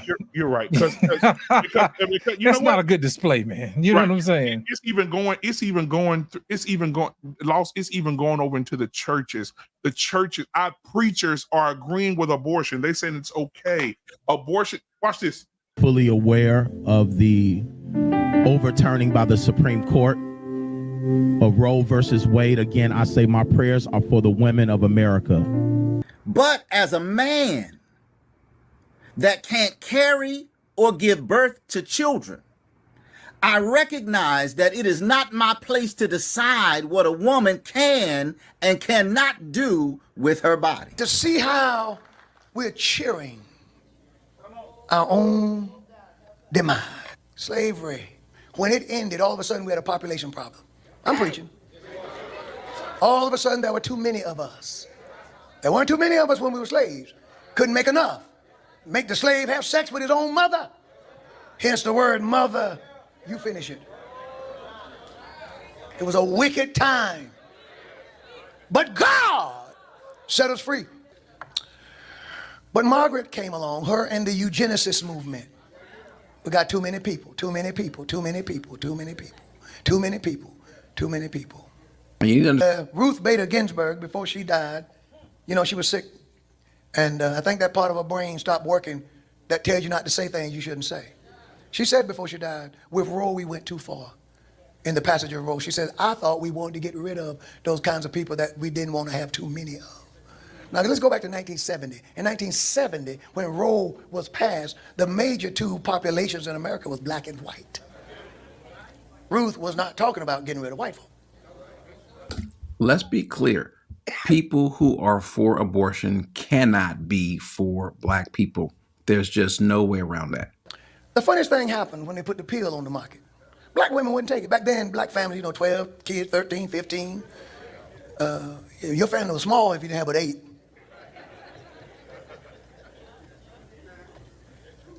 And our enemies were trying to figure out a way, not only to kill us, but to stop us from reproducing. Black folk honored big families. Y'all not saying anything. And black women wouldn't take the pill. Margaret said, now we got to figure out a way to get Negroes, if you will, to participate. And she went to Harlem, New York. And she got some people to work with her. Now let me ask you this before I preach. How many women in here have on shoes that you can easily take off? All right. Well, before I tell you who she got to work with her, let me hide. She got black preachers. All right. Didn't nobody throw a shoe, you know. I didn't want to go through that. Now, like he's making this up, these are some of the black preachers who absolutely are for abortion. This week, America turned back the hands of time and declared war on women in this nation. Y'all do know America's going to hell, right? But my conviction is America can't go to hell with me and my family living here. I know that's read his shirt, guys. Read the shirt. You're a preacher. It's that William, I like his music. I just don't look at the shirt. Women have rights too. He's supporting abortion. I just want you guys to see these clips I put together so you can understand we could try to understand why Christian people are voting for a woman whose main objective is to kill our children and to make our little boys girls and our little girls boys. Let me finish. Not politically correct. I'm not supposed to say that. And some people will say, well, Bishop, you're a man of God. Are you pro-abortion? I am pro-human and civil rights. They don't care who it hurts. As a matter of fact, they just maybe they want to be a part of what's happening. Now, there's a passage that applies to them. The Bible says, Amos says in 3:3, do two men walk together unless they have made an appointment? Or how can two? Some versions may say, how can two walk together unless they agree? They clearly agree with these people. Got the preacher to convince the people it is in your best interest to have a smaller family. It is your best interest to stop multiplying. It is in your best interest. And went from there to you see preachers now in pulpits. You see political candidates. You hear people cheering and getting all excited as we talk about a woman's right to choose, a woman's right to health care, a woman's right to do what she wants with her own body. And what they're talking about is one thing. And so women have rights too. I don't have a right to tell you that. And somebody said, well, some super religious person who got a bunch of sin in their life said, well, abstinence is the answer. Well, you didn't abstain. And what kills me is people out there protesting already had one. But we also believe that mothers have the right to elect where it is that they are in the season and the stages of their life, and they should not be criminalized for making decisions that will best suit them for where it is that they are. And what's bad about it? What's bad about it? You see it last week at the conventions? Did you hear how the people cheered and the roars that went up as they began to cheer the very procedure that is responsible for our race, as I stand before you, being not a race in decline, but a race that is dying?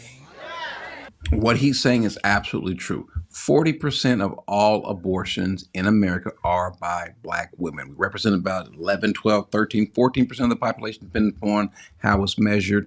40% of all abortions in America, about 70% in Georgia of all abortions. The abortion rate amongst Blacks are 28.6%. That is 28.6 out of every 1,000 are abortion by Blacks. What that equates to is about 33% of Black pregnancies end in abortion. Think about that.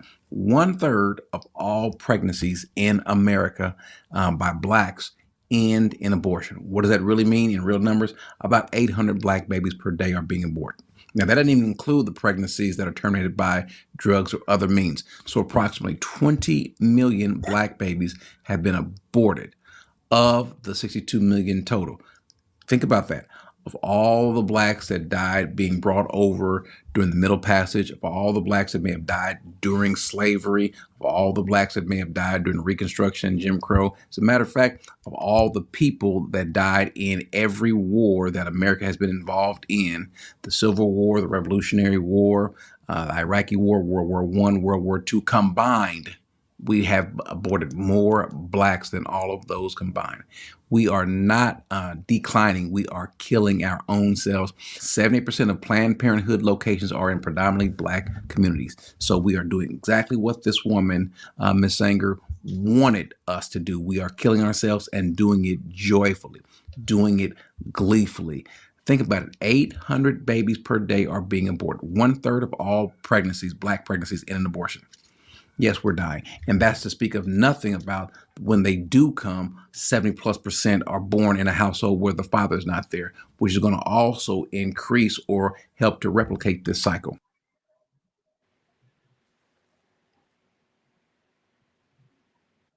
Can I say something? Go ahead. So, how could you vote for a woman that supports that, bro? I'll go ahead. Go ahead, man. So I was brought up in the Christian church, right? And just like so many other Black men that have left the church, the reason why we've left the church, many of us, is because the majority of the churches here in America are literally the synagogue of Satan. It's not even up for debate. It's not even up for debate. I've talked about this numerous times on my channel. Hell, it's almost a reoccurring thing on my channel where I talk about the fact that at one point, Black women were getting rid of their children to the tune of 360-some thousand per year, which adds up to the number the brother put up there. Ever since Roe v. Wade, we have consistently been at the same percentage, around 12, 13% of the population, right? So whenever we look at ourselves as a voting bloc, whenever we look at our representation, because ironically, our representation in government is around 12, 13%. Margaret Sanger said that Black people were weeds that needed to be snuffed out. Yep, she sure did. Now, what most people don't know is that before Dr. Martin Luther King passed away, he said he felt like he led his people into a burning building. No part of the reason why he said that? Guess who's the first person to receive the Margaret Sanger Award? Hillary Clinton. Dr. Martin Luther King Jr. Oh, no, I know you lying. Well, look it up. Well, look it up. I learned something today. I know you lying. That didn't fuck my head up real quick. They have been doing this foolishness for a very long time. They've been doing this foolishness for a very long time. And here's something else that most people might not know. There's a demon by the name of Molech. And this demon has a history of people sacrificing children to it. So I hate to connect these dots, right? But our women, whether knowingly or unknowingly, have been sacrificing our children to a demon, basically. So for them to actually roll that Planned Parenthood unit up to the freaking DNC told me everything I needed to know. Like what the brother said is 100% true. You cannot be for Black people and for that as well. You can't, because the entire purpose of its creation was to get rid of Black people, was to get rid of us, was to eliminate us. The only reason it hasn't is because some people were actually raised properly and they don't do that foolishness. But it's to the point now where, and you know, and the crazy thing is they love to get up there with the rhetoric and say it's about reproductive rights. If you go look at their balance sheet, the vast majority of their services ain't got nothing to do with reproductive health. The vast majority of their services is child deletion. So they keep trying to hide behind that. And it's ridiculous. And I'll close with saying this. I don't know what's going on with the women in this thing where they I should have the right to delete my child. Like I don't get into the debate that everybody has in the world, because if you're a Christian, you know, you can either be of God or you can be of the world. The world's argument don't got nothing to do with God. Whereas God is concerned, the moment you become pregnant, that's life. That is a life. Plain and simple. And anybody to debate that, if a guy goes out here and a woman is pregnant and he deletes that woman, he's going to get charged twice. He's going to get charged twice. They're not going to sit there and debate whether or not the child was a fetus or accumulation of cells or any of that. They're not going to do that, right? But the last thing I'll say is this, and y'all can disagree with it, whatever. It's not my words, it's in the Bible.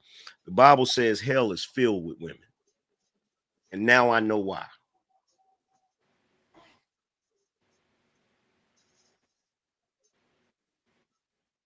Why?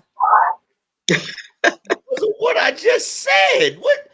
Because of what I just said. You can't.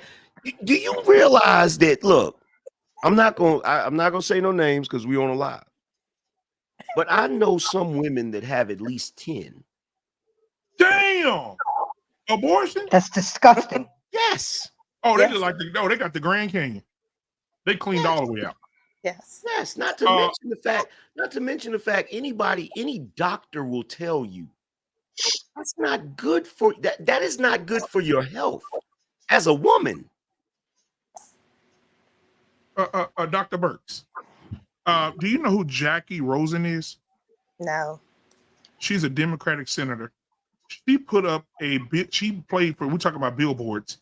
She paid for a billboard that says, and I quote, I have it right here. I'm looking at it right here. It says, abortion is self-care. Let me zoom in so I can read the whole thing. It says abortion is self-care, take care of self, and it gives a website if you want an abortion. Okay. But these are the same people that say one nation under God. God is everything. God is on the dollar bill. God is in the Pledge of Allegiance. God is in everything, right? God in country.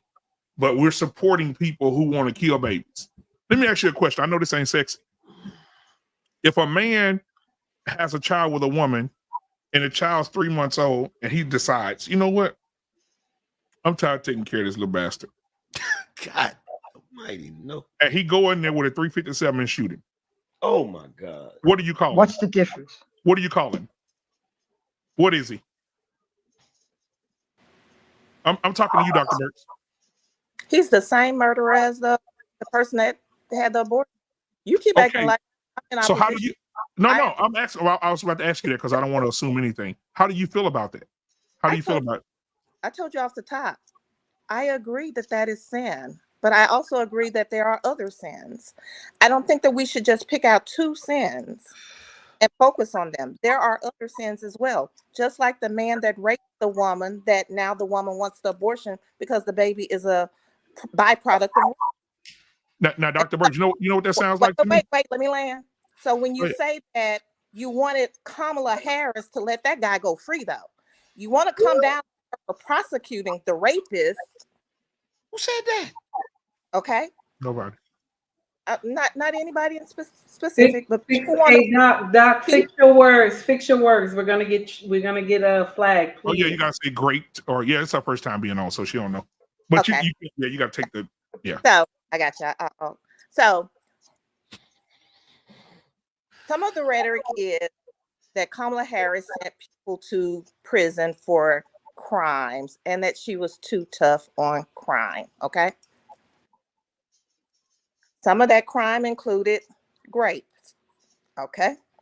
Now, if we're gonna say that she's the fun of the devil himself for not being totally against women's rights, reproductive rights, but we don't want her to be for prosecuting people that may have impregnated somebody as a result of a crime. It just doesn't balance out for me. So Dr. Burks, let me ask a question. You know what I mean? Not a question, a statement. You know what that sounds like to me? What's that? When George Floyd died and they said Black Lives Matter, and then the white people said all lives matter. I'm telling you, abortion is murder. You telling me, yeah, but it's other sins too. No, I agree. It is. And I also agree that there are other sins as well. I don't think just focus on two. I think that is a problem that we have a lot. I think it's a problem in the Black church. I think that we have Black church pastors that focus on homosexuality while they have all the mothers in the church, the congregants, and everything else. They don't focus on whoremongering, but they will focus on homosexuality. Well, abortion and homosexuality are the two things that they're going to drop. That's going to drop our population to nothing. Because if men are having sex with men, the man can't get pregnant. A woman having sex with a woman, she can't get pregnant. You can't even conceive children. And then if you go to chopping your penis off, you can't have children. And then if you go have abortion, 20 million so far, you can't have children. So that means that we're getting rid of, like he said in the video, we're actually nobody's killing us. We're killing ourselves. Let me ask you this. Why do you think that Black women are having abortions at such a disproportionate rate as opposed to other races? Do you think it's tied to finances at all? Because they have been. Go ahead. Because let me say this, and then I'm gonna let you stir the gumbo. I think it's because Black women have not all, but Black women don't have, the majority of them don't have no sexual self-control. It's 33 contraceptives. They don't take contraceptives. They don't practice safe sex. They don't do any of that. They see a man they like, they'll open them legs up. They don't care if he'll have some on the penis or not. But the reason. So before you get to that point, there was a sin that was committed back there, right? Mm-hmm. And so this is one sin covering another. But we're not talking about the fact that we have a lot of Black women that's fornicating, committing adultery, or whatever it took for them to get to a point of having a baby that they say they don't want. Okay, but before we talk about them hoes every day. Before you get to that part, you said, why are Black women disproportionately having child deletions than any other group? It is because it has been promoted and socially engineered in our community for Black women to think that is a proper form of birth control. Exactly. That's what the problem is. The reason why they're not using the other contraceptives is because they believe that that is a contraceptive. Mm-hmm. That's what the problem is. In addition to this promiscuity that is taught in our communities, where people think that they can just have sex willy-nilly without any protection. It's part of the reason why the herpes rate, the STI rate is so high amongst Black women as well, because we'll say to the men, we'll get on the men about quote unquote dick discipline, and we'll get on the men about wearing condoms, and we'll chastise the men when they create children that they don't take care of or things of that nature. But when it comes to women, because of the her body, her choice rhetoric, we don't want to speak to them about how they're interacting and how they're behaving sexually, because it's viewed as, oh, you're a man that's trying to tell women what to do with their bodies, and it's ridiculous, man. We got to bring back shame. Let me ask you this, angry man. We got you, boss man. I see you. Do you, let's see how to phrase this. So, do you think that there's anything at all wrong with a man spilling his seed? Do you agree that men should wear condoms? Do you agree that there should be a reason for a man to wear a condom if the sex should be happening between married people? Can I ask you a question, KB? Just real quick, Angry Man, before you jump on the trampoline. Let me ask a question. When it comes to KB, I know you're very successful. So I'm going to ask you a question. I'm going to come to where you live, and I'm going to ask you for your debit card. Uh-huh. Will you give me your debit card? All depends on who you are. Okay. So say, for instance, I take the debit card off your table at your house. When I go to the store and I say, oh, I like those Nikes. I like those Nikes. Give me 4 pair of those. And I swipe the card. What am I missing? Why can't I complete the purchase if I took your card? If it's debit, because you don't have a PIN. So I don't have access to what you hold valuable. Right. Without your PIN number. Yeah, unless you take it. Go ahead. It's the same thing about sex. A woman has value on her card. But so many women say, you know what, baby? You can have my PIN number. Here. And they give the PIN number, and the man goes in and robs the bank. And then when she gets pregnant, it's the man's fault, but she gave him the key to get in the bank to rob the bank. You get what I'm saying? I'm not understanding why you say it's the man's fault. No, I didn't say the man's fault. I say it's her. I say they say, the woman will say, it's his fault. He got me pregnant. Well, that's just silliness. I mean, if it wasn't rape, if it was 2 people having consensual sex, it's their fault. Or their expectation. Okay. The purpose of sex is for procreation. Exactly. Right? And if you're at an age where you still can't procreate, then the assumption should be that you may just get pregnant. Okay, hold that thought. I'm gonna get these super chats out the way because we got a few came in.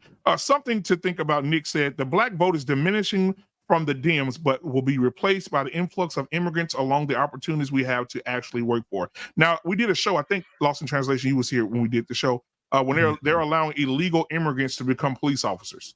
I saw that. And serve in the military. Angry Man, I'll send it to you. So thank you for that $5 super chat. The distinguished professor, $5 super chat. People who speak about morals and the Bible forget about the morals of David, which is the line Jesus came from. All right, thank you so much, Professor. He said Black men and Black women are 2 separate. This is Bob, $4.99. Thank you, sir. Are 2 separate voting blocks. Why? Because in practice, we are 2 separate races with 2 different desires. All right. We got HQ in the building tonight. The dating pool roast reactions, $1.99. That is wild. You think that criminal has respect?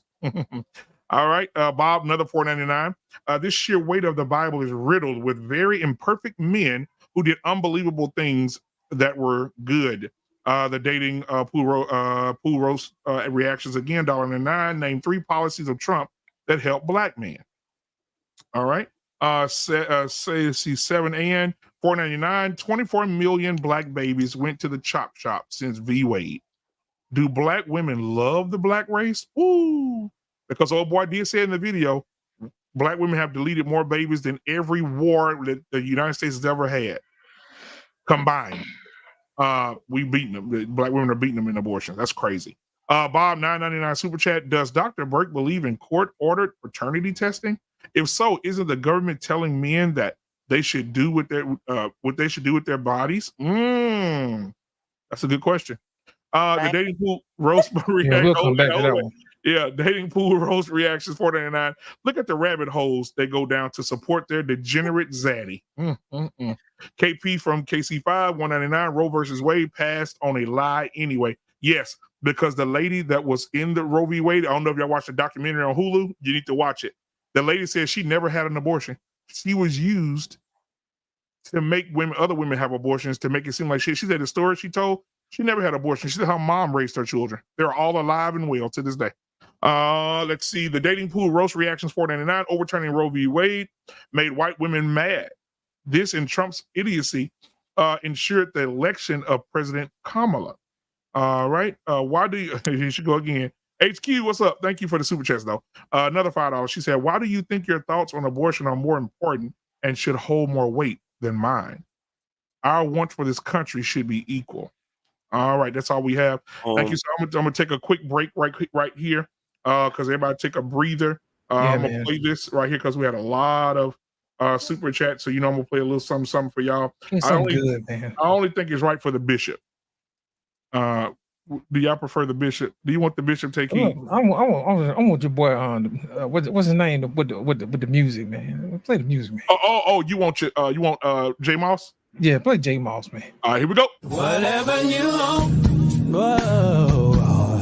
whatever you need, my heart belongs to you. Whatever you need, there's nothing I won't do. Whatever you want, my heart belongs to you.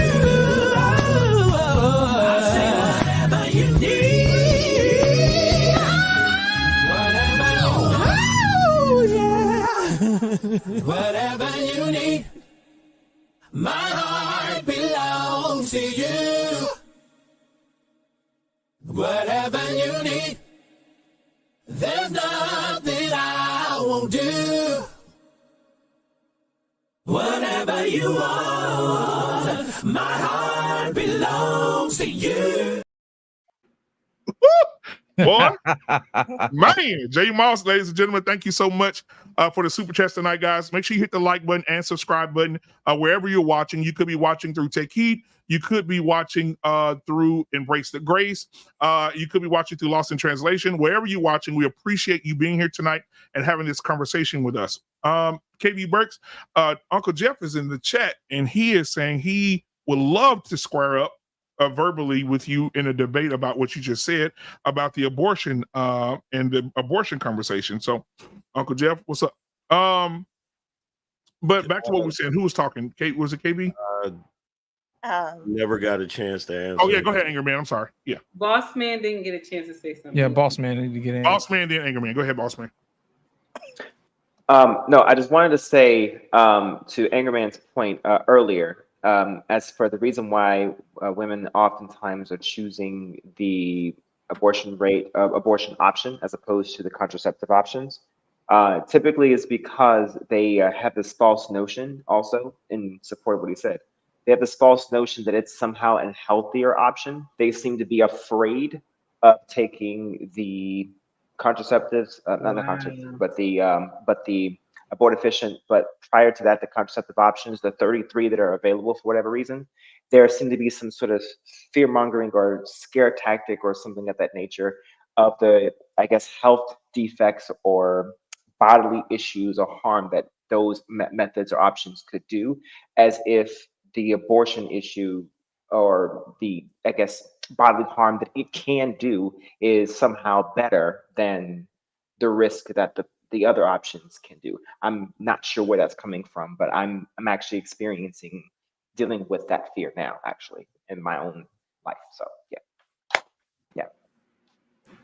All right, Angerman, you had a point you wanted to make, sir?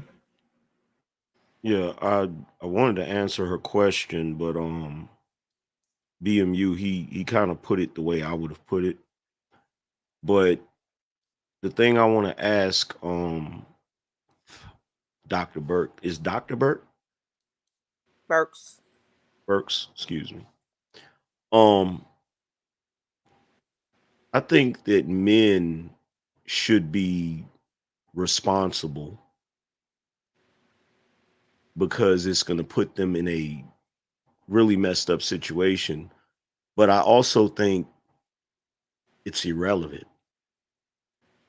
And the reason why I think it's irrelevant is because, let me ask you this question. If women chose to abstain from sex until they secure marriage, would any of this be an issue? So that was my question to you, right? When I said, let's go back to what the root of it is. And the root is that there was a sin that was committed to even get the person to the point of wanting to have an abortion unless it was a medical abortion, right? So I think that's where we have to start at. If we're going to talk about the sin of the abortion, we have to talk about what got us here. And so if we could eliminate the sin of the fornication, if we could eliminate the sin of the adultery, then I don't think that the sin of the abortion would be there. But see, that's where the problem comes in at with Planned Parenthood. If you promote traditionalism, that puts them out of business. So you have to promote promiscuity. You have to promote free love. You have to promote doing what you feel like doing as opposed to your duty as a human being in a culture to make sure that you're in the confines of a marriage and a structured union before you decide to have children. So if we continue to live in this sort of progressive age where we want to play fast and loose with the roles of men and women and the social contract that we just seem to ignore, it's never going to change. It's going to continue to be more of the same, if not worse. And I agree with that. And I think that is where the core problem is when you start to look at, when you start to compare religion to the social norms that have been established of today. They don't align with biblical principle. They just don't. And they haven't in a while. I say this often, and people don't always understand or expect me to say this. I think women's lib was one of the worst things that happened. I personally believe that. Because I do support women, because I have achieved things professionally and academically as a woman, people don't expect me to say that. But I just think that it was a whole bad ordeal to tell a woman or to promote a woman to be a woman in its truest sense of the word, according to biblical principle, and do all of these other things as well. And at the end of the day, we got the short end of the stick and we adjusted accordingly. And so now we have families that suffer. We have less work on the things like sex and all of that, our bodies, that contribute to being mothers and contribute to being good wives and contribute to being what women are supposed to be, because it's so diluted now as a result of women's lib. Yeah. I'm a byproduct of that. So, I mean, I did every sport imaginable that that they allowed a woman to do and tried to do the boys' sports too. Then I went to college on a scholarship. Then I said, no, I want to be an engineer. I don't want to be a nurse. I don't want to be the traditional women roles, right? Then now I want to be a pilot, right? Because that access was afforded to me. And in the process, I lost a lot of my femininity. Yeah, but see, that's a slippery slope. That's why whenever, guys like me speak against certain things, it sounds like we're being chauvinistic or being, misogynistic, but really a lot of us understand that it's a slippery slope because it can lead you down a path that you might have thought was what you wanted, but then it ends up making you unhappy or whatever. But I agree. But I just want to say real quick, how you pronounce her name? Anissa? Is that how you pronounce it? I just wanted to say briefly that Anissa has the type of house that when I was a kid, I probably wouldn't have been able to touch nothing in there. I just wanted to point that out. Get So out of my plastic white room. everywhere. Yeah, you got a room full of white in it. Get out of there. Plastic Don't everywhere. touch nothing. With them runners on the floor, they go zip, Yeah, zip, with zip the when you runners walk on across them. Miss Burks, Be careful where you walk, because I ain't got no insurance for you. Right. Don't Miss touch Burks, my I'm going to give you the same Go ahead. opportunity that we gave Anissa a minute ago. Sell the people on why Kamala Harris should be president. And you can't mention Trump at all. Ooh, I'm gonna hear this. I can't mention him in name.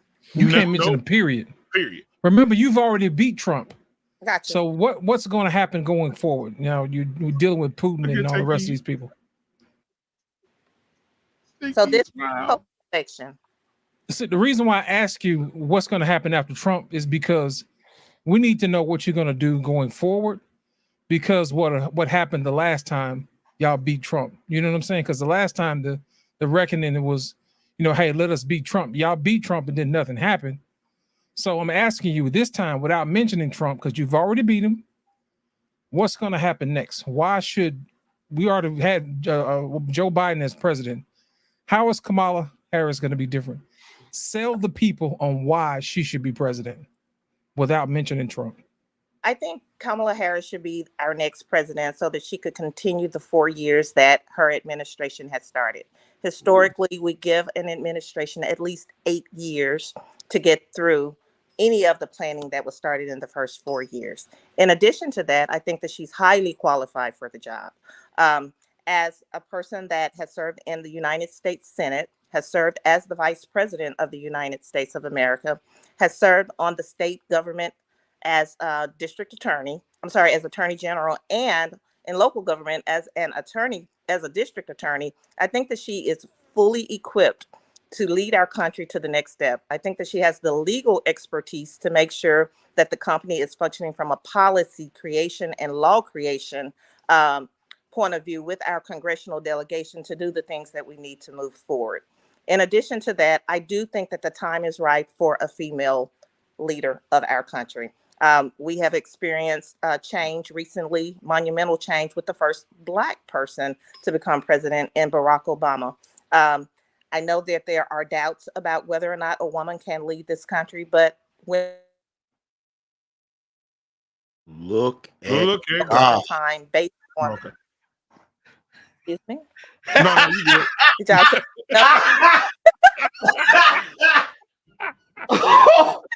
I'll say no. No, you froze up there for a second. I'm sorry. Apologies. You froze up. So go ahead. I'm sorry. Go ahead. Oh, what was the last thing you guys heard? I don't know. It's something about being a woman.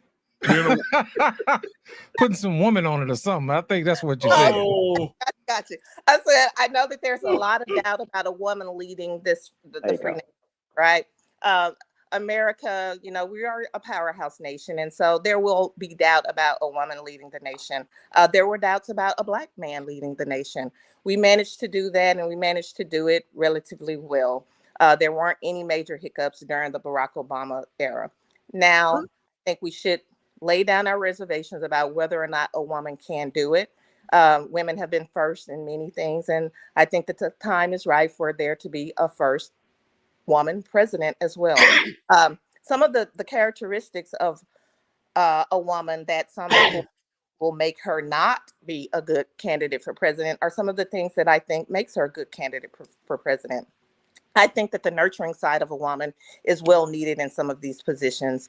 I think that nurturers tend to offer more grace as it relates to certain things and in the decision-making process. I think that is a good leadership characteristic.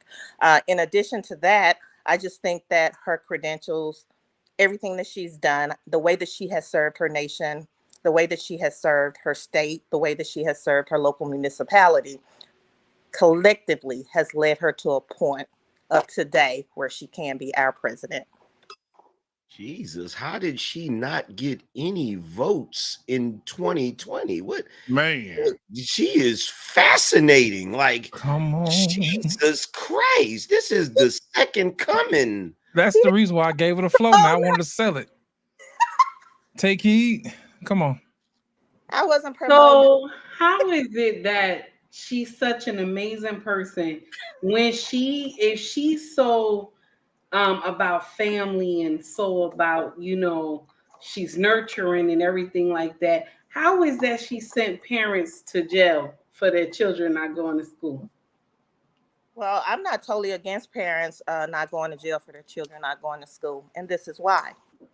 I was in a city once where a person was not sending their child to school. The truancy officer came out several times. They weren't able to do anything about it, and one day this lady left those children at home and they burned to death. So I think that there should That's be. one isolated incident. I'm saying that she sent a lot of parents to jail for the children not going to school. Mind you, what if the parent was making sure the child went to school, dropped them off at the front door, and then the child turns around, gets inside the building, but turns around once they see the mama car drive away? But yet we'll still punish the parent. You're saying that she has this type of aura, that she has an understanding as a woman, right? But I'm gonna share something with you. She has this special piece as a woman, that she's kind and understanding, and she has this feminine, attitude or whatever. I don't see that in Kamala. I don't know if anybody else sees that. I don't see she has any femininity in her. I don't see she has a motherly attitude in her either. First of all, I'm gonna share something with you. We don't need the president to be having this kindly and motherly attitude in this. You know what I'm saying? We don't need the president to have this type of attitude. You're dealing with monsters all around the world. Well, we don't need someone to have a motherly type of attitude, because we're in trouble. And I'm going to share something with you. I will still sit up here and say women are not good to run anything. I'm sorry, it doesn't work out that way. We are not. We are very emotional. If we don't like somebody, we will cause all types of foolery for them at a workplace. At a workplace. Nobody can get up here and tell me they have never had a woman supervisor that has never been on their ass before. We will not get up here and lie right now, especially if I don't like you and I feel you got this attitude with me. I'm going to make life hell for you. We are not equipped for that. We are not equipped for leadership roles. If we were, God would have made it so. He would have made Eve first before Adam. I ain't trying to get all biblical and stuff, because I'm far from that. I'm far from that. But the problem is that we're sitting up here thinking that this makes sense, that this woman should be in control of the free world. Here's the air quotes, the free world. Okay, we're sitting up here believing that she makes sense when her own people don't even want her in power. But they just don't have nobody else. They got to run with her. And so now, since they did a coup on us, on Democrats, they did a coup on us and made us accept her. That's not right. I don't know how we can sit here and be like, this makes sense. And then on top of this, that we can just, this is another thing that bothers me about the Black community, Black women in general. We'll sit up here and we'll say, we are the best nurturers. We are amazing mothers, right? But we will happily go to the chop shop and delete our children. We will happily go to the chop shop and delete our children. Leading. 23 million. Somebody put in the chat 24 million. Listen, 23 million. And we think that this is okay. It is not okay. Regardless of what we feel about Trump, he's a demon. I don't agree with Trump either. I don't agree with her, with Kamala either. But there's one party that is promoting it's okay for the LGBTQIA plus to come into the school and have drag queens read to kindergartners. Come on. There's another group that has a mindset and not even a mindset. No, they're doing it, that they will put tampons in a man's bathroom. Oh, Hink. Oh, I'm not Hink. What's our boy name? Ricky. Who posted? Ricky. Ricky was in a bathroom and videoed it in the bathroom live on his phone that they didn't put tampons in the men's bathroom. It's one of us. It's one that believes it's okay to have an LGBTQIA plus parade with pussy and dick slinging left and right in front of children. Even no matter how we want to spin this thing, it's wrong. No matter how we want to spin it, how many sins that we see, one party is clapping for the deletion of children and clapping for the LGBTQIA plus to come out here booty butt naked in a parade. When we know as parents, if you have children, you know when one of those kids bust the door open, you hurry up and snatch the covers because you don't want them to see you naked. So now the children are at this parade. They see the children at the parade, but yet they're booty butt naked. We think that this is okay. And then we'll sit up here and say, the woman will say, my body, my choice. Democrats will say, yes, it's her body, her choice. Okay, it's her body, her choice, but this is the problem here. They're using something that it should only be used, and I know this is wrong what I'm about to say, but this is the only time deletion should be used is if it was someone in her family and if it was the R word and if it was medical that she's going to lose her life. It should not be because I fucked Jerome behind the bar and I ain't use a condom. It should not be that you get an abortion because of a deletion because of that. We're using this same thing to just destroy our bloodline. This does not make sense. And anybody, I don't care if you're more educated than me, I don't care what position you held, if you believe that this makes sense for us to delete our babies, then you got a problem. That does not make sense. And for us to let our babies see dick and pussy swinging left and right, and then you got people coming to the school dressing in dresses that are men, and now you got to explain this to a kindergartner that, oh, that's not how a man is supposed to dress. How do we sit up here and think that this makes sense, but we call ourselves Christian? I don't even want to be called Christian no more. I just want to say I know Yahweh. That's it. Because this is nonsense that we believe. Even the pastors out here, but that's because they trying to collect a check. That's only why they saying what it is and saying, oh, well, you know, that was in ancient times. We were reading the Bible in ancient times, and that's what God said. But everybody keep forgetting. Oh, I'm getting so upset. Everybody keep forgetting that God said, my word will never come back to me void. Void. I'm done. I'm finished. What I would just, I know the fact checkers are working, but I want to make sure I say this for take heed. The scripture that you were alluding to is what Jenny said earlier. Shout out to Jenny. I know she had to go get her rest.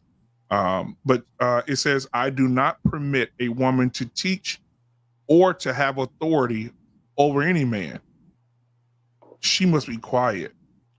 Now, if the word is saying that, there has to be something there why they want y'all to just be quiet. So let me ask you this: why do you think that that Deborah was appointed as a judge and judges? And a judge in those days was not like a court judge. I'm right? tired of y'all mentioning Deborah. It's one. It's I- one. I'm tired of y'all mentioning Deborah. It's one. We One that was appointed. That does not make sense. One. Over 1,000 million men. One woman. Kamala Harris is one woman. Okay, we haven't had any other woman president until now. So, Go ahead, AM, because I got a question. So- We got to get Anessa in, and we got to get Alicia in. If we're talking about the Bible, there are countless examples in the Bible of women. In fact, before I even talk about the women who did countless atrocities in the Bible that they shouldn't be doing,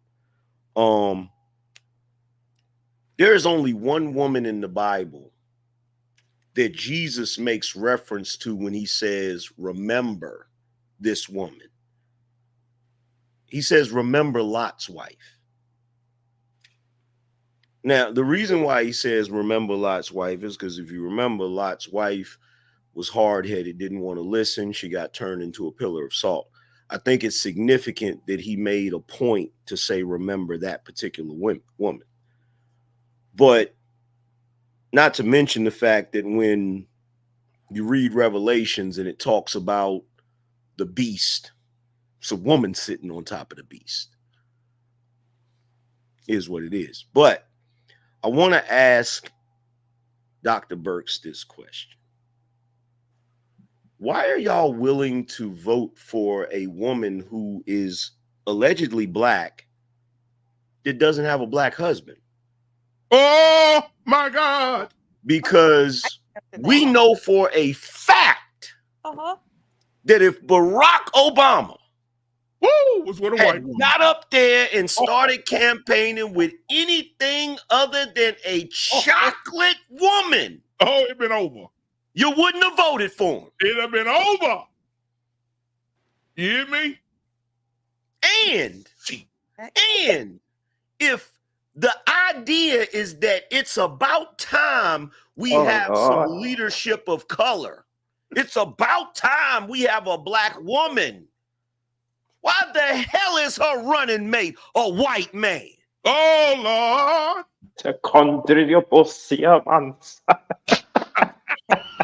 I'm a PhD. I want to hear the answer. I ain't got nothing else to say. I just want to hear. Go ahead. Oh, hey. Go ahead, Dr. Burks. So I'm a PhD. I will tell you that I did not say it was time for a black woman. I spoke about women. Okay, that was number one. Right. I said we had a black man. Right. At first, we didn't have black people at all. We had a black man. Okay, so we crossed the barrier of black, and now we're about to cross the barrier of women.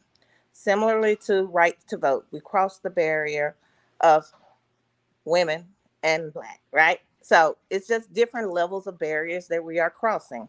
Now, one may say, we've never had a woman president before. There's always time for a first. I don't like, I really hate when people say what we've never done before, okay? There was a lot of things that never happened before. Black people never did a lot of things before until a black person did it.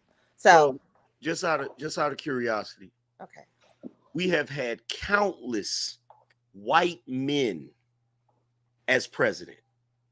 They have always picked another white man as their running mate. So why wouldn't the first black female candidate allegedly pick a black woman? You want to know why? Be her running mate. Would not win. That's political strategy. That's why. Well, if she can't win because she's choosing a woman as her running mate, then why the hell should we vote for a woman as president? I think it's. I don't think it's about voting for a woman as a president. I think it's about not voting for a woman because she's a president. I How are find you, man? with that. I But don't you think just said, That's just bear lovely. with me. that's You me just said that if she picked a woman as her running mate, She they would lose. wouldn't vote for her because of that. No, no, no. You said, why wouldn't she pick a black woman? I think if she picked a black man, they wouldn't vote for her. I think if she picked any black person, they wouldn't vote for her. I think she needed a diverse mix. Okay, similarly to Barack Obama. Why didn't he pick a black woman? Why didn't he pick a black? Then that means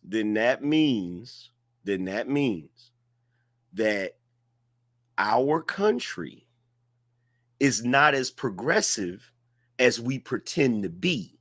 Because if our country was as progressive as the Democratic Party pretends it is, see, Donald Trump is not pretending. He picked the white guy. You feel me? And when you said that they're both demons, I mean, we that's cool. We can rock with that. But I've always lived by this little moniker, right? Better the devil you know than the one you don't. I don't know. Yeah, I've seen him as president. I ain't seen her as president, and she has a lot of communist talking points. You know, you have a right to your opinion, but I don't know Trump, and the portions of Trump that I do know, I don't like. I don't like it, and so she's my choice, and he's yours, obviously. I tell you what though. You didn't think I was going to ask you about her white husband, did you? No, I have that right here. It caught you off guard, didn't it? Oh, Anissa, before you go, I want to make sure we get you in here on this love fest, as I know you had to go back and get you some paper and write some stuff down. So go ahead and share with us what you found, darling. Okay. So I felt like I took the time to write down stuff for Trump, so I wanted to take the time to write down stuff for Kamala. Okay. Her plan is to create an opportunity economy that helps the middle class. So they will extend that the middle class, anyone making $400,000 a year or less, will not pay an increase in taxes. Repeal the tax credits for the wealthy, which Trump wants to extend. They want to repeal the tax credits for the wealthy and for corporations. Addressing the housing issue with rent Now you forgiveness. know why I'm not voting for her. Can I finish? Now you know why I'm not voting for her. Addressing the housing issue with rent forgiveness and also aiding those that qualify with assistance in purchasing their first homes. Addressing the corporate price gouging, which is a big part of what's going on with inflation right now. Encouraging ensuring the continuation of the Inflation Act, and those people who are diabetic, who are on chemo or long-term illnesses will have the protections of their prescription costs. Trump wants to repeal that and give the power back to pharmaceutical companies. You can't mention to Trump. charge. You Okay. can't mention Trump. Okay. So to ensure the protection of those rights for diabetics, people on long-term illnesses, people on chemotherapy that pay high cost for medications. They want to continue to protect those people and ensure their savings. They want to continue to ensure the protection of Social Security and Medicare, ensure whether you agree or not, ensuring a woman's right to reproductive health. This is not just for Black women. This is for all women, all walks. Let's kill all the babies. Listen. Keep going. I didn't say this is what you would choose. Keep but going. I said it's a choice for the women that want it. Everybody's not a Christian in America, unfortunately, and this is not just for Black women. All women, and it's not just. Hold on. And a part of this is not just deletion of children. You have the protection of rights for women that want access to IVF. To have women that are having difficulties having children the natural way. It protects those women rights as their reproductive health as well. And that's important, especially if you want to start a family. And some women can't do it the natural way. She talked about the military and that some of the things that she wants to do there. And I think that's all I have on my list. Now, I am She briefly mentioned at the DNC about the immigration.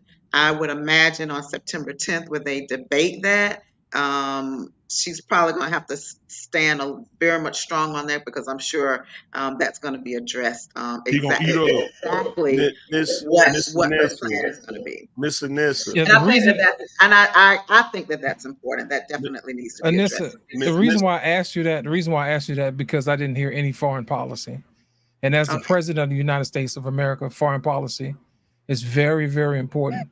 Okay. So I want you to make sure that you find out exactly what she's good at as far as foreign policy, because that's going to be her main portion of her job.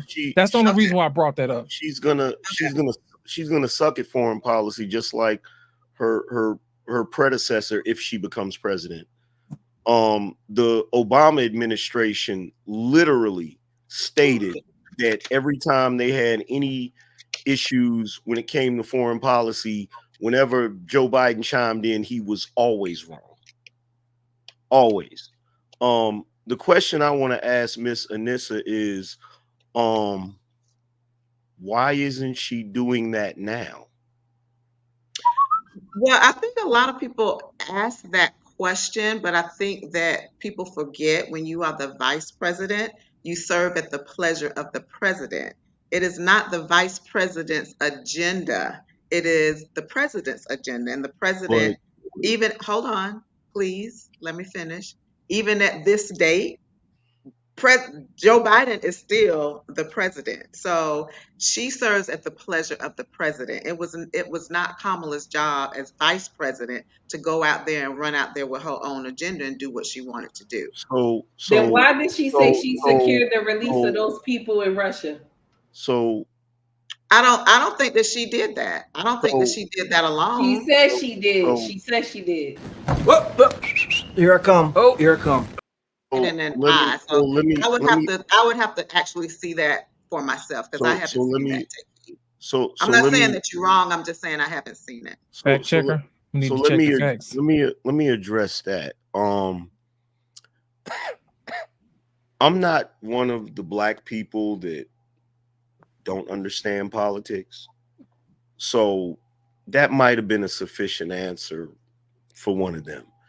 The president is not a king. The president is surrounded by his cabinet, who all advise him and weigh into his decisions. I get that. The second person in command is the vice president. The vice president plays a role in the president's decisions, unless. So who makes the ultimate decision? Is it the president or the vice president? Unless you're just there for show. Who makes the final decision, the president or the vice president? The final decision. Did Pence do outside of Trump? Did he do anything? The final decision. No. The final decision. You know what? I went through this back in 2020 with the whole Joe Biden thing. And you know what I told black folks? I'm not going to say it this time because I'm not going to wish that on us. But you know what I told black folks? I said, I can't wait until Joe Biden. I said, I hope he becomes president, because I want you to see how bad he's going to fuck up the country. And that's exactly what he did. You literally got Negroes in here pretending that he lowered the inflation rate. This is how stupid people are. Yeah, I'm gonna read that in a minute. I got the run that super chat. Literally, I love that. That thing was so backwards. Here's the thing. I, along with every other black man that I know that's a business owner, say the same thing about Donald Trump. They say, I made more money under Trump than any other president since I've been working. And I would agree with that. We all remember, well, maybe you don't, Barack Obama said they would never pour steel in this country again. They were pouring steel in this country again. This was the first time I seen gas almost $1 a gallon again. But now all of a sudden we're going to act like we got amnesia and do some revisionist history and pretend like the country wasn't doing well under Trump. You know how well the country was doing under Trump? It was doing so well under Trump, they had to fake a pandemic to make it look like his presidency was horrible. That's what they had to do. And now they're literally backing up. Now they're literally backing up on numerous things. You got Fauci coming out saying we didn't have to shut down the schools. And he quit. He should be in prison. He stepped down. He should be in prison. Not to mention, we ain't even got to go into what he did in the 80s with AIDS. We're not even going to go into that. Oh. We're not even going to go into that. But see, here's the thing. I'm going to say this right now. And I pray to God every day that Kamala doesn't become president, because I know it is our destruction. Yeah. And I'm not joking. I am dead serious. I know, because I understand the way men think. And I understand that there are 3 countries, 2 main countries that cannot wait. They're already making moves because of Biden's ineptitude. We've literally lost 7 embassies under Biden. 7. We lost 7 embassies. That is ridiculous. If Kamala Harris becomes president, our biggest problem is going to be Putin, Xi Jinping, the dude from China, and India. They've already laid the groundwork with BRICS. They've already been laying the groundwork for everything that they want to do. And I'm telling you right now, Americans, our biggest problem is we live in a bubble. We think shit is sweet. We have not lived in a time where somebody invaded this country. And it is going to be horrible if that happens, or maybe you didn't see the Russian ship 30 miles off the coast of Florida. The only person that can get in office that will put a stop to all of that, because he's an asshole, because he's a jerk, you need that asshole, because he's a monster, is Donald J. Trump. Yep. So y'all can say what you want to say about Kamala Harris. We do not live in those times. If we was in a time where, you know, China isn't as powerful as it is right now, Russia was still, you know, broken up, and India wasn't where it's at right now, I wouldn't even be tripping about this. I wouldn't care who's president. But we are not in that position anymore. We're not. We don't have that luxury anymore. We don't have that luxury to play these games, these identity games. Oh, the first woman president, man, screw that. We don't got time for that. We don't got time for nobody for no on-the-job training. Nope. On-the-job training. She has never been president. No. Okay. She's never negotiated with any of these leaders. That's fine. And some of those leaders don't even like to talk. But hold that thought real quick. Let me get these super chats out the way, because they're talking about some of the stuff y'all talking about right now. It says here, the dating pool Rose HQ is upset tonight. She said, "Why don't you think your thoughts on abortion are more important and should hold more weight than mine?" Okay, I think I read that one already. Here she came with a $10. She said, "We're both Americans. Why is it your right to have an abortion more important than mine to have one? It's not," which is the issue and the blind spot that is going to make the Trumpers lose. What? The Trumpers lose the election. Then we got Deborah Leonelli, $2. What? Thank you for that. Dating Pool Rose with another $10. Let me help. Here we go. Biden brought inflation from 9.1% to 2.9%. This shit is hard. Boy, this is a lie from the pits of hell. Fact checker, get it. Come on. Just go ahead so we can debunk this now. The feds will be lowering the rates next month. Biden capped the 10 medicines that have costed our people hundreds of dollars each month. Wow. They've literally gotten rid of the petrodollar. That's not all. But wait, there's more. There's more. $10 again for the dating pool roast reactions. She said, Biden stopped the tariffs that cost us billions of dollars and raised our food prices, gave $4 billion to our black farmers and elected 200, 200 black judges, still waiting on 3 Trump policies that help blacks. I already named them. All right. She was late. She was late, man. Then she came back and said, I hate low information voters. I'm out. Bye. I question a couple of your angry man. I was about to call you madman. Sorry, angry man. She said, wait, KP from KC5, I think he was talking to somebody. He said, waiter, let me get a word salad with ranch, please. Embrace the grace. The world got fucked because of women. That's so crazy. Eve, yeah. Adam was doing It good. is. We was immortal before she did that. Yeah, man. I mean, she came in and said there can only be one, and she just came in like a Highlander. And the world will end from a woman, Kamala.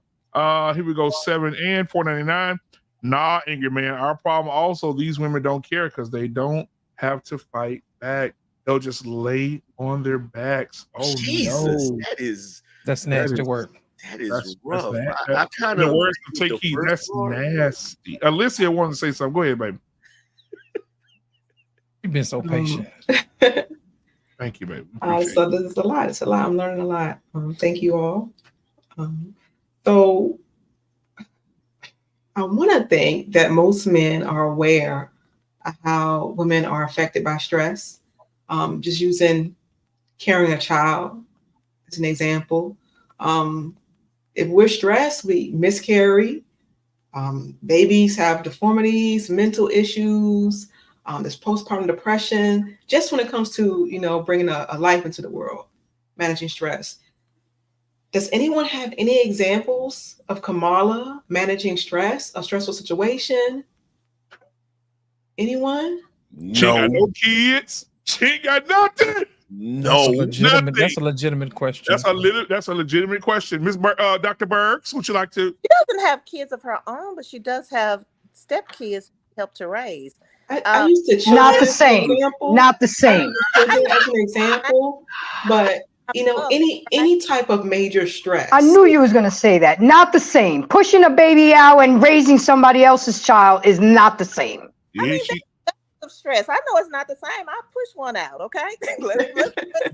I have a 28. So why even bring that up? If you know it's not the same, why even put it on the table? What I'm telling you is there are levels of stress. We cannot be so limited in our thoughts to think that stress is always just chaotic stress. So yeah, she's handled stress.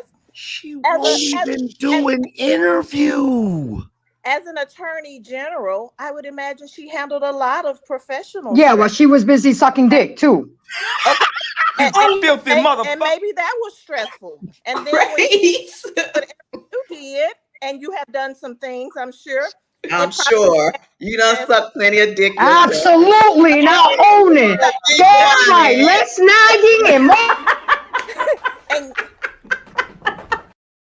Sweet Jesus on the cross. I own my shit.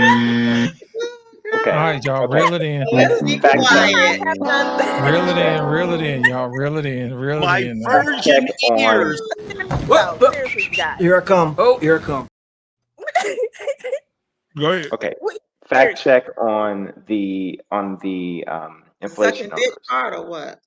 No, I have nothing to say about that. I'm on the receiving end of that. Okay. I thought you was going to fact check dick sucking. That's what I thought you was going to do. Oh Lord! But I am Oh Lord! I'm gonna bomb the shit out of him. It's true. I don't care. They've got to be stopped. That's what I'm talking about. That's what I'm talking about right there. Not gonna talk like that. Say it again, dog. Bomb the shit But out seriously, of them. though. It's true. I don't care. They've got to be We all stopped. die together.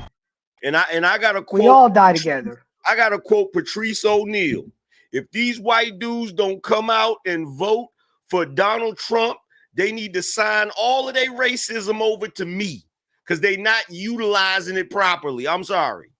No, anger man. I'm telling you, them old white men ain't got no teeth. Ain't voted since '83. People gonna be pulling out people that's on hospice to vote. They do not Especially in Georgia, they're coming out the woodworks. KKK gonna be out there voting. There'll be people like this at the damn thing, dying, pushing that button. They do not want Kamala in there. I'm telling you, bro. Watch. You gonna see? It's gonna be it's gonna be gurneys going in the goddamn voting booth. Let me ask you this: are we gonna do this again the day after election? We're gonna do this Probably. next Tuesday. You coming back next Tuesday? I won't come back with the same crew the day after the election. You can have them.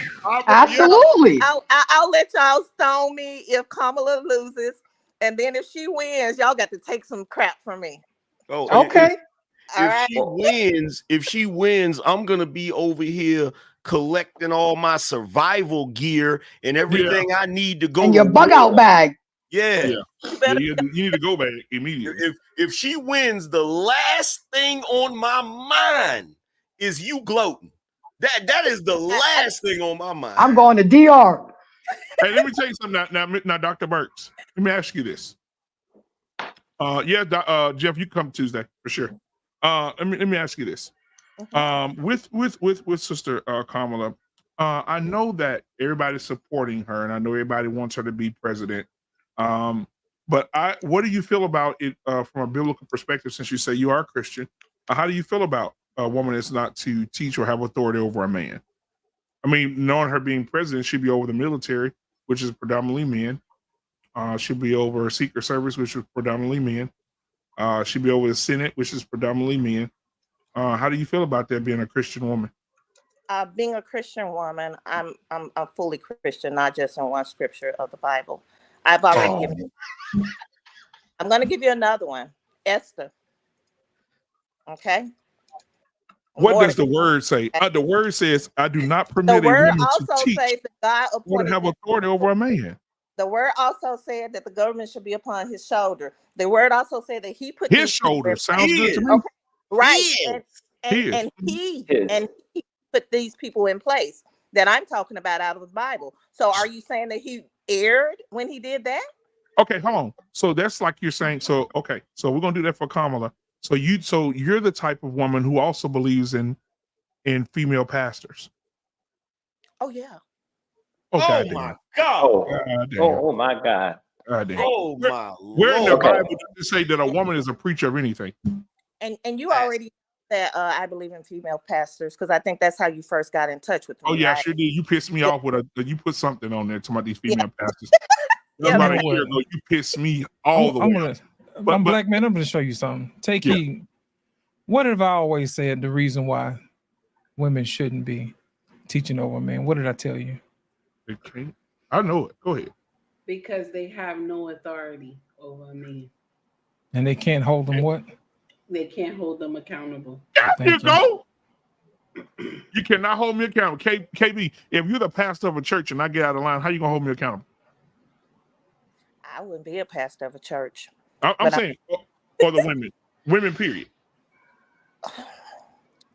In the same method that these crooked male pastors hold people accountable. No. See, you take the goalpost out of Switzerland and you move it over to Australia. Answer the question. What I'm saying is, the question is again. I got you. Okay, you got it. Okay, go ahead, answer it. Oh yeah, I fully understand all of your questions. I would say this: if we're talking truly biblical, I don't think a woman should be a pastor, right? But if we deal with the social construct in which we are dealing today, and I have to be a realist. I mean, this is realistic. Just like women having 20 million or however many abortions y'all said, that's realistic. Nothing about that is biblical, but that is our reality. Okay? Our reality is that the male species has tainted the office of pastor so very badly that women have had to step into the position to restore purity. What the fuck? That's my okay. Wait a minute, Let her cook. Let her cook. Let her cook. No, don't let her cook, please. Let her cook. Go ahead, Kate. Go ahead, Dr. Burks. Step further. My grandfather was one of those men that totally destroyed a church with his infidelity. Can I say something, so please? can I say something real quick? Can I say something real quick? So there's a reason why Lucifer approached Eve instead of Adam. Come That's on. all I'm gonna say. That's all I'm gonna say. And Okay, that was spoken. thank you. And that was spoken Come on, in take Titus. heed. Go ahead, take heed. So I gotta ask a question. You said Guile. something about how your grandfather was, right? Did you say your grandfather? Okay. Exactly. He couldn't be none of that without her opening up the Red Sea. But still, He couldn't be none of that without her opening up the gate to heaven. Do you hear me? He couldn't be none of that. This is the thing that our sisters always miss. A man can't be a dog, as we say, if we don't give him the bone. You understand? He can't be anything unless we give it to him. A lot of women will get up here and they'll say, "You got." Unless he give it to her. No. We have the keys to sex. Women have the keys to sex unless the R word happened to her. Other than that, if she don't give away that pussy, he ain't getting none. He ain't getting it. He's not gonna get it if she don't give it away. So listen, even though the pastor was doing nonsense and he was wrong, but if the woman don't open up the floodgates or bend over and let that ass up, he ain't gonna get it. Let's get off the floor. And let's go a step above, past the physicality of sex. Okay, let's go into the spiritual component of sex. Right? No, because we're talking Bible, right now. Oh yes, yeah, I'm ready. So, if you talk about the spirituality of sex, those are two spiritually tainted individuals. If that's not his wife and he's not her husband, they both are spiritually wrong. Now, the keys to the coochie and all of this stuff, I don't use some of those words y'all use. That is on the physical level. But something has gone wrong on the spiritual level before the physicality connected. So let me say this. Let me say this real quick, right? Anchor man, can I be your deacon for a second, Bishop? Because you said something. I just want to add some context to what you said already. It says that a woman must not lead have authority over a man. He says, but I do not allow a woman to teach or exercise authority over a man, but to remain quiet. For it was Adam who was first created, and then Eve. It was not Adam who was deceived, but the woman was deceived and became a wrongdoer. So I can't trust you with no authority, women. Because so why do you have 6 women on this panel and 2 men? Let me tell you why. I got my hands tied behind my back. So take heed to the message. If my husband comes around there right now and say, "Baby, I need you to turn that camera off and get off this live," you know what you gonna do? What you doing? Where you going to take heed? I'm gonna close the camera. Oh yeah, she's completely submissive. Embrace the grace. And I think all of us will, if that's what our husbands came to do. But you decided that you're going to invite all of these women, but at the same time, you're saying the women are to be quiet. So why did you find value in inviting this many women and that few men? Because women, these women on this panel right here, as you can see, they're very humble, and we're asking them. The Bible says to go to the man for instruction and to go for him with answers and questions. And these women on this panel come here every week and do that very thing. These women are very humble. They don't come in here masculine and acting like linebackers for the Detroit Lions. They come in here very submissive, and they talk, and they're very soft in their nature. So that's why we on the panel with these beautiful women. That's why. Top right hand corner. Well, here's the thing. Anissa, she a bulldog. You gotta watch Anissa. Yeah. Anissa was not submissive. Yeah, she's not. She's Anissa not submissive. let me tell you something about Anissa. Body slam them and Let me tell you something about Anissa is a lady, okay? But just don't cross her. She'll let you know. She'll let you know. She got a motherfucker right under here that she be scoring for you. I'm not talking about Anissa though. Not Anissa. On the other side. The other one. I know it's got to be me. I know. I'm learning. I'm trying to learn to be graceful. Okay. My therapist said be more graceful and less gangster. I'm working on it, Doc. We working on this one. Anger Man, who asked you to get on Anger Man? You said what? Who you finna get on, Anger Man? I know you finna say something. No, I wanted to address the thing she said about how the men have destroyed the church so much that the women had to come in and do X, Y, Z, and all. And purify it. That's what she said. All of this crap, right? So we're talking about sin. We're talking about a man being tempted and doing something he ain't supposed to do, right? And not just sexual. So when Adam and Eve heard the voice of the Lord walking through the garden, he called out to him. And if you remember, he said, I hear thy voice in the garden, and I was afraid because I was naked, and I hid myself. And he said, who told thee thou wast naked? Come on. Hast thou eaten of the tree whereof I commanded thee that thou shouldest not eat? And the man said, the woman who thou gavest to be with me, she gave me of the tree, and I did eat. And the Lord said unto the woman, what is this thou hast done? So even the Almighty acknowledges how women tempt men, right? And then the man's gonna get punished, but Take Heed brought up the stress factor that women go through. Come on, when they have children, right? Your punishment for that was so harsh that God gave you sorrow in childbirth, where you literally have to experience death in order to give life. That's how bad your punishment was. Come on, Bishop.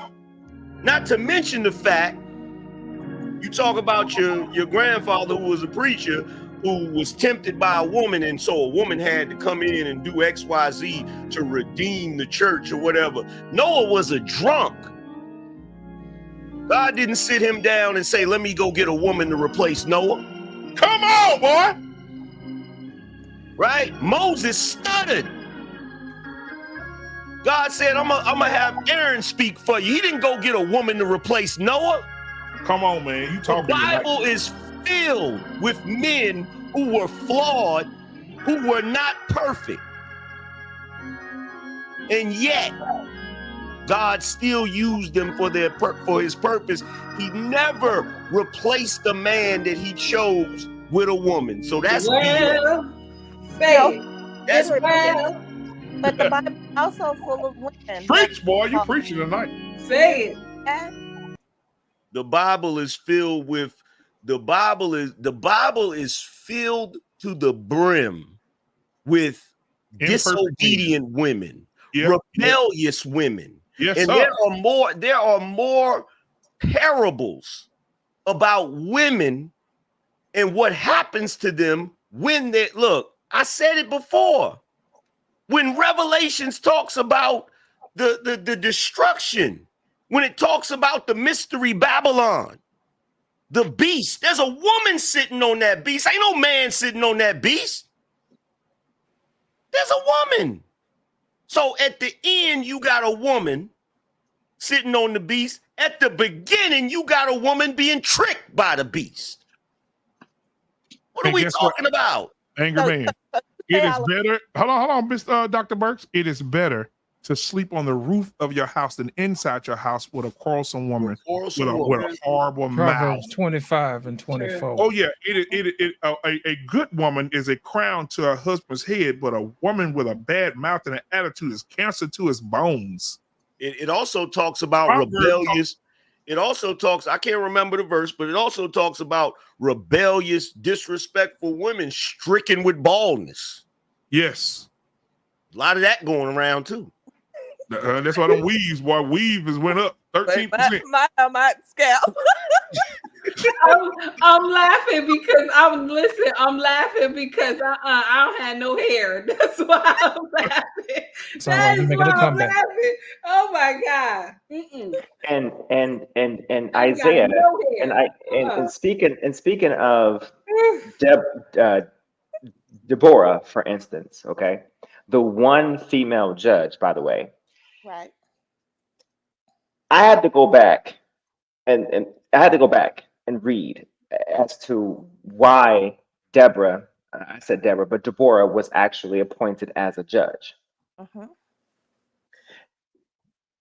So Deborah was appointed as a judge following after time. I'm going to say time and time and time, and I didn't say time enough times, that the nation of Israel, specifically Judah and Jerusalem, fell into or was sold by the Lord to the Canaanites, the Jebusites, and the Moabites, and a bunch of other surrounding nations, because of how they were according to chapter. I'm going to say chapter 2, where it says that where it says that they were whorish in their ways. The nation was, not the women, but whorish in their ways, towards flocking towards ungodliness and embracing their gods and pagan gods and traditions and so on and so forth, basically going against the covenant that Joshua wrote before he passed away in the last chapter of Joshua, before we go into the first book of Judges, right? Okay, so we had a litany of male judges, okay, and then we had a few male judges before we get to Deborah, okay. Now Deborah, okay, basically led them into more chaos, okay? And then on top of leading them into more chaos, there was one instance where they actually did repent, and then Deborah led them back into a situation where the Bible does say where the Lord was hot with that nation, Judah. And then more times after that, so each chapter of Judges, it starts off where it says that the Lord basically was hot with that particular nation, with the children of Israel. Okay, but it gets better. Isaiah, so Judges before Isaiah in the chronicle of the canon here, Isaiah is talking about Jerusalem and Judah, and in Isaiah 3:8, it says, "For Jerusalem is ruined and Judah is fallen." Okay, and we're going to skip a little bit ahead of here forward, because I don't have a whole lot of time for the people here. But it says, "Woe unto the wicked." And if Kamala Harris, and mind you, I'm still on the fence here because I don't know what the heck I'm going to do, but if she does decide to lead, here's what we're going to probably end up facing if this is, if this is a vestige for the future. "Woe unto the wicked, it shall be ill with him, for the reward of his hands shall be given him. As for my people, children are their oppressors, and women rule over them. O my people, they which lead thee cause thee to err, and destroy the way of thy path." Oh my God. He was talking about Judah and Jerusalem and the cacophony of issues and the litany of issues that has happened all the way chronologically, all the way up until that point. Now, I'm not a Christian, not anymore anyway. But I'm just saying, reading all of that, and he talks about the women. Oh, he talks bad about the women in Isaiah 3. He talks about, let's go a little bit further. He says, "Moreover, the Lord saith, because the daughters of Zion are haughty, and walk and stretch forth the necks of the wanton eyes, walking and mincing as they go, and making the tinkling of their feet. Therefore the Lord will smite with the scab of crowns of their head, and the daughters of Zion, the Lord will discover their secret parts. In the day of the Lord, and will take away the bravery of their tinkling ornaments about their feet, and their cowls, and round tires like the moon, and chains and bracelets and the mufflers, and bonnets, y'all, the bonnets, and the bonnets And the ornaments of their legs and the headbands and the tablets and the earrings and the rings and the nose jewels and the changeable suits of apparel and the mantles and the wimples of the grasping pins and glasses and the fine linen and the hoods of the veils. The bonnets! Read this, boss man. Read it, boss man. Somebody put the 3rd chapter 16 and 17. What does that say? Read it, boss man. Zion women are stuck up, prancing around in their high heels, making eyes at all the men in the streets, swinging their hips, tossing their hair gaudy and garish in cheap jewelry, Wilfix. Hallelujah. I got a question. Now look, I got a question now for look, Boss Man. here's I the got thing. a question for Boss Man, please.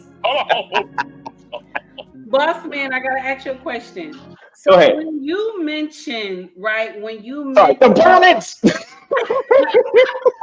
when you mentioned Judah, and who else did you mention? You mentioned who else? Jerusalem. Judah and Jerusalem specifically. But it talked about 12 tribes of Israel. Go ahead. Okay, and then you had mentioned one of the tribes, right?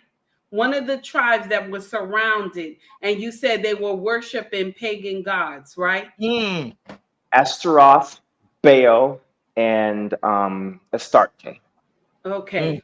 So out of one of the tribes, right, there was a pagan god that they worshiped that had a belly of fire.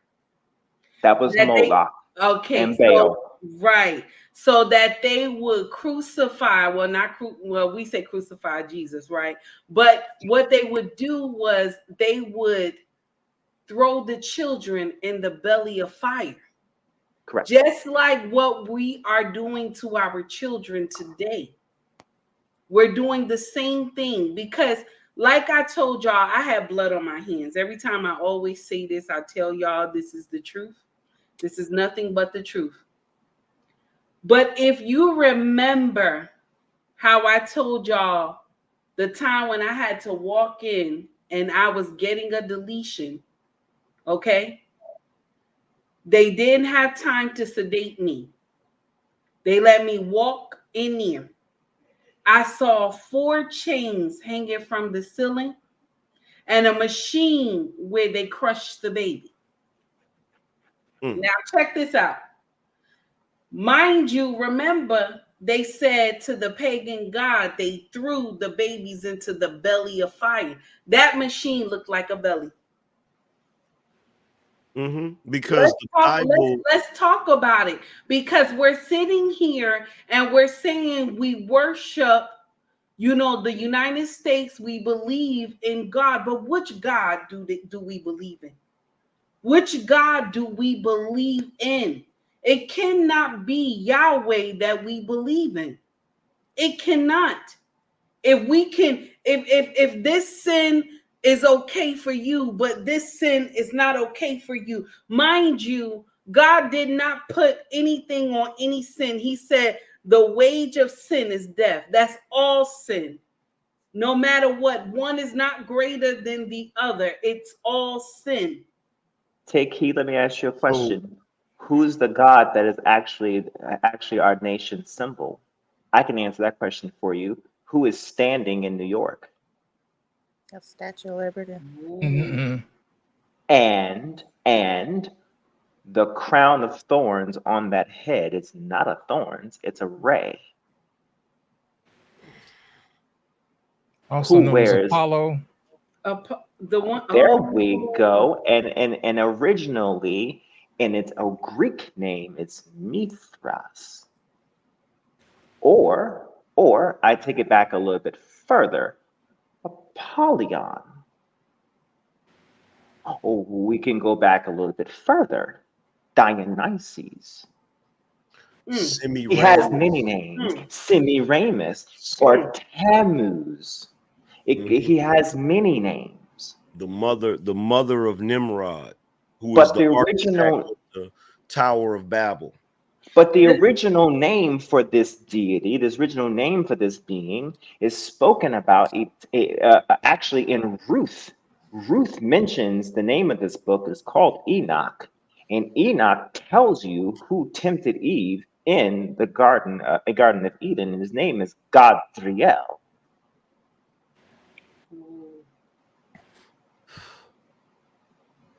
I wanted to say something to Dr. Burks about the situation with your grandfather. That's an unfortunate situation. But like when I converted from Christianity to Islam, one of the things that was really strict in the mosque is the interaction between men and women. Right? Okay. If women have a service, there are brothers that can guard the door, but they don't participate in that service. When brothers and sisters come into the mosque, they have to be patted down. A man is not allowed to touch a woman. Right? The women have to be dressed in a certain way. They're not even allowed to wear open-toe shoes, not to restrict them, but because men will lust after women for certain things, right? So the women are viewed in a certain light, in addition to the fact that even when there's a brother in the mosque that sees a sister that he's attracted to, he has to court her, but he has to make it known to the mosque that he's planning to court her, and they have to date chaperoned and things of that nature. So part of the reason Christianity has the issues that it has is because the way the church is structured is too loose. There isn't enough discipline and structure as far as the way people dress, the way people interact with each other. So it's a problem just waiting to happen. You know, it's a problem waiting to happen. So you know, the way people dress, even now, like when I left the church, it had gotten to the point where the dress code was so lax that, you know, some women were coming in there with skirts. The skirts was just getting higher and higher, and you know, people weren't dressing the way they were supposed to dress, which of course is going to cause problems. Can I ask you a question from there? Sure. Would you not think that that is the pastor's responsibility to address that and put that in order? It's definitely his responsibility. And do you think that the male pastor has failed to do that? In the Christian church, hell yes, he's failed to do that. And do Hell you yes. that with those gaps that have existed for so long, that has basically led to the demise of the Christian church for the most part, we're barely holding on. Do you think that that could potentially be a reason why women have stepped up in the ministry? No, I'll tell you That's exactly why. that's not the reason. I'll That's tell you not. exactly the reason why. Yeah. The reason why is because the church failed to minister to men. That's the real reason why. They spend a whole lot of time pandering to women instead of building the men. And everybody tell you, when you build the men build the households. You see what I'm saying? But my thing is this: when you start letting women just do whatever it is and have children out of wedlock and always tell them, baby, it's going to be okay, and give them baby showers instead of talking to the men while you have them, men don't listen to people who don't lead properly. And that's the main reason why we have an issue with the church. Well, I was going to answer the reason why women allegedly stepped up. Go ahead. The reason why women stepped up, and it's an unfortunate flaw with women. A lot of women can't wait to be men. They can't wait to take the place of a man because they envy his position, they envy his power. Come on. And women are not supposed to do that. They're not. Every time a woman does that, it causes a problem. Yep. Every time, it never fails. And that's one thing that the world has been teaching us to do that is wrong. Like I'm 100% convinced. Like my grandmother raised me. She was a God-fearing woman, traditional Christian. And a lot of the stuff she talked about when she was living, I'm watching it happen right now. because everything that this world is doing right now in American society, America is definitely the mystery Babylon in Revelations. It definitely is. From the woman sitting on the beast with what is scarlet and purple. It's definitely this, because everything we do in this country at this point is devilish. All of it, to the Planned Parenthood, to the Olympics weren't here, but they literally had somebody sitting on a white horse riding into the damn Olympics. Yep. Behold the pale horse, and he that sat on him was death, and hell followed with him. And I find it to be a coincidence that right around the time that they had this, which is biblical prophecy, it said hell followed with him. We just happened to have a woman running for president the same year. Like, oh my God. Don't get me started preaching. Which is also an awesome book too. Behold the Pale Horse. If you haven't read it, it's a great read. Let's not forget we had a woman that was running for president, just didn't get nominated last for. Yeah, God didn't allow it to happen. Just like her, he's not allow her to be there. I mean, Mexico got her their female president. Representation, you know. No country who is a threat to us has woman leadership. So we could talk about Mexico; they're no threat. Nope. Any country that's a threat to us do not have women in leadership. Matter of fact, in those countries, the women came to speak to me and to look them in their eyes without getting bapped in the mouth. If we being honest, those men will take out sticks and beat the shit out of those women for even looking at them. Hell, you can't go to Dubai and raise your voice at a man, or you go to jail. Mm-hmm. So in those countries, they have high regard for their men. They're not going to disrespect their men by putting a woman over them. It'll be rebel. They'll rebel against that for sure. Let me ask you a question. Earlier, you said that you had her calendar while she was in office, right? How many times did she go out of the country? Because I remember her when they questioned her about the border, and she said, I haven't been to Europe either. I found that very strange. You're the vice president. You're supposed to be having relationships with these other people just in case you have to step in. So how many times did she actually leave the country? I'm curious. I haven't seen any instances where she did. Yes, she did. Yes, she did. She went to Africa. Remember the African president said what he said? Oh, yes, that's right. He said, we as a country were talking to Russia about military, about different tactics we will use in war.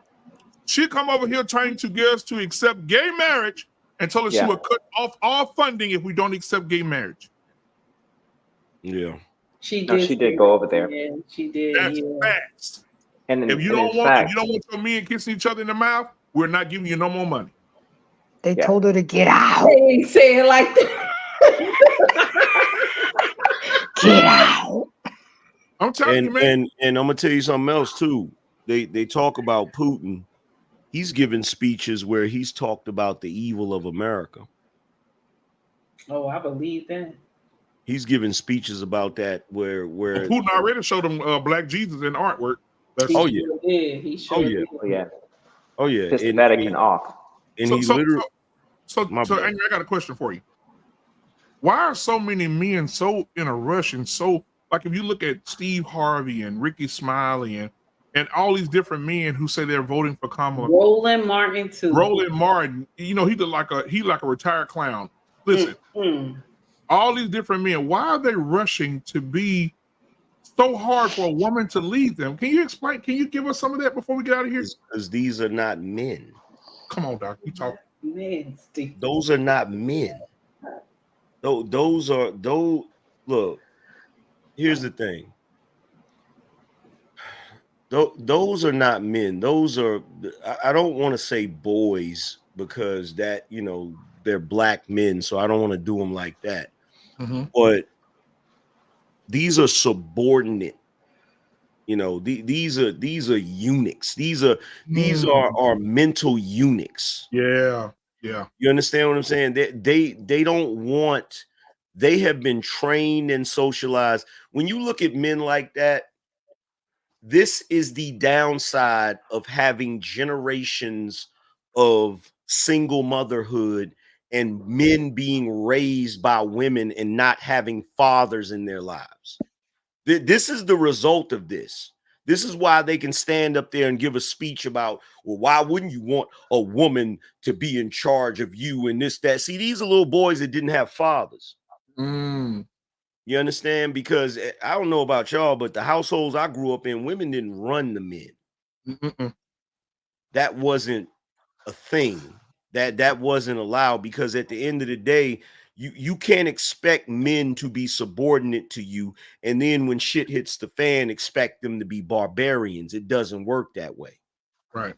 Men who are subordinate to you cannot properly protect you or lead you. So I don't know what they got going on. Like, to me, I just feel like they're just willing to do anything for money, or willing to do anything for influence, clout. It's literally the epitome of selling your soul to the devil. Yep. Can I step in? Sure. Yeah, you can step in, because we're about to step out. But go ahead. I believe it's just the choice between the two. I think it's just that simple. I think that if the male candidate was a good male candidate, they may lean towards the male. But So I don't. they're voting against Donald Trump and not for Kamala Harris. Yeah, there you go. Is that really a good way to vote? No, it's not. I'll tell you this. I'm voting against Donald Trump. That's the stupidest shit I've ever heard in my life. Let me ask you a question. You said you're voting. Let me ask you a question. You said you're voting against Donald Trump. Why aren't you voting for Kamala Harris? Right. There's a big difference. Right. Okay. I'm going to tell you that I'm not voting for Kamala Harris because I would have voted for Biden. Okay. So it wasn't so much that it's Kamala. It's just that I'm not voting for Donald Trump. So if it was Biden and Trump, I would have voted for Biden. So you don't actually believe in Kamala Harris? I believe in Kamala. I don't think that Kamala is the absolute best candidate that the Democratic Party could have come up with. Oh my God! So you just voting for it because you? Oh my God! Jesus Christ, have Oh mercy. yeah, I'm not going to vote for the enemy. That's an honest answer, though. I appreciate that. Damn. I'm going to vote for the enemy. That's dumb. Now that is dumb. Now hold on. Now hold on. Hey, 'Cause I know, Dr. Burks, Dr. Burks. If I I was appreciate to vote Dr. for Burks, you know the one thing that I love about YouTube and the internet, you ladies never fail to meet my expectations. Oh, thank you. I'll be sarcastic with you. Thank you. Because that answer, I'm glad you're being honest. I can respect the honesty. I would have never thought you would have said it, but I suspected that's what it was. Like, The more you get to know me, the more you're going to know that honesty is what I'm going to be, even if you don't like it. Okay. I respect it. I'm okay with whoever doesn't like it. My truth is my truth, and I live in it. Right. So this is not for you, Dr. Burks. This is for the men. If you're a man out there and you're voting for Kamala Harris, you are not a Christian man. You are not a man that stand on principles, and you just a trash ass nigga. Okay. Now back to our scheduled program. You know it. I honestly believe Dr. Burke just hit the nail on the head with this voting season. I don't think people are really voting for Kamala. I think they're voting against Donald Trump. And that is a huge difference. Will people actually turn out to vote against Donald Trump? I believe they will. No. A lot of people why won't they go out and You vote? always gonna have haters. Why won't they go out and vote for Kamala? All I gotta say is, Lord, I don't believe in her. All I gotta say is, Lord, forgive them, for they know not what they do. I'll say this. If they were truly voting for Kamala, I keep saying Kamala. If they were truly voting for Kamala, then she would have been the initial candidate. Doctor, the only reason why you keep finding yourself saying Kamala instead of Kamala is because you have a proper education. Okay, that word is pronounced Kamala. It is. No matter what she says, she can call herself Kamala all day. But the reason why everybody has so much difficulty with it is because we all have an education. That's the only reason. So I want to hear what Anissa thinks. Anissa, are you voting against Trump and for Kamala or just against Trump? What is it? I mean, I'll be honest with you. I'm actually in a conundrum about this. I just have a lot of issues with Trump. I think that I have a difficulty voting for someone that committed fraud against people to the tune that he had to pay a $25 million settlement for people that he frauded out of an education and gave fake diplomas. I have a problem voting with someone that went to Georgia and basically asked election officials to do whatever they could to find votes to turn Every politician to. does that. Hold on. He Every asked politician me. does He that. asked me, please. He Y'all asked hate me. the truth. I've been really quiet. I haven't said anything Y'all while hate anybody the was truth. talking. Thank you, angry man. Y'all hate the truth, man. Well, this is the truth. He did, and there's a phone call that anybody can pull up and Google and hear Donald Trump in his own voice asking this man to find me these votes and announce me the winner. To asking the, I think it was the Secretary of State, I forget his name, Fake news. asking him. Fake news. It's not fake news, and it's there, and you all know it. Fake I, news. I have a problem. I have a problem. You know, everyone. You know, this is the beauty of democracy: is everybody can vote their own conscience. Now, some people don't have a problem, you know, with people that lack character, lack integrity, that'll steal from you, cheat from you. You know, some people, you know, stuff like that just doesn't matter to them. For me as a voter, it matters. So I just have a big problem with Trump as a man. It has been my experience that if you ain't shit in your real life, you probably an ain't shit person. And that's how I feel about Trump. That is how I feel about him. But Now, why it doesn't matter that she was fucking somebody's husband? Why that don't matter? Well, you know what? I think that it's the same problem with every woman that Trump has been married to. He has cheated, and the fact that he's on his third wife, and he cheated on her with the stripper. Hold on. I mean, I want you to address. Yeah, but I didn't ask you why you have a problem with that. I want you to address the yard sale pussy. Talk about Kamala. Can I please interject something? If you're going to talk about Kamala, we're going to talk about Trump. Can I please interject something? All the Come on, stuff that he has done. Can I please interject something? Come on, No, because I'm not finished. I'm not finished. This is what the left does. This is what the left does. This is what the left does. Oh, you want to finish? You guys are interrupting me. Y'all, boy. Go watch any news. You guys are interrupting me. I wasn't finished. Any news outlet. Can I finish what I was saying? Come on, listen. Come on, finish. My problem with Kamala, and I said it at the very beginning, I understand that Kamala is going to have a man issue. I do have a concern about Kamala if she has to deal with a Putin orgy. That is an actual concern for me. I actually think Putin has Trump's number, if you want to be honest. I think that when you start going up, I mean, Putin is no joke. I mean, he's ex-KGB. You know, these men are these men are dictators. They're strong men, they're powerful men, they're smart men. That is my honest concern when it comes, you know, to Kamala. And I'm being honest. I mean, I think she's smart. I think she is qualified, but I definitely think she's going to have a man issue. And that is a concern for me. So me personally, I'm you know, I'm in a conundrum, you know, about how I feel about this thing. Well, that's an honest answer. That's an honest answer, yeah. Yeah. Can I say something real quick? Sure. I do not want to be on a panel with Angry Man no more. Okay. I don't want to be. Look at him. Look at him up there. I don't want to be on a panel with him no more. You want to know why? Because my whole chat is up here screaming like, "That's right, Angry Man. That's right." They co-signing everything he's saying. I don't want to be on a panel with him no more. Okay, I just want to put that out there. See, what Anissa did is what people that are Democrats, that are liberals, that are leftists do on a regular occasion. They believe that their voice is the only voice.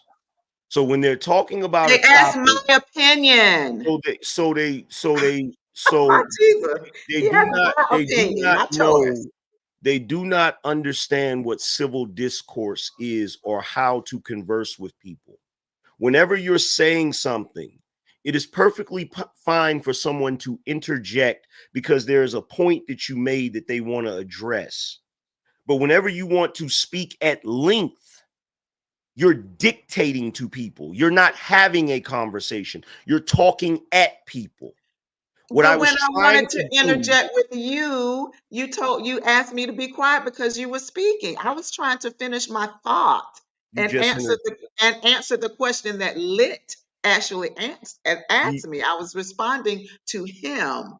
So just like I'm quiet, I was quiet when everybody else, I said nothing.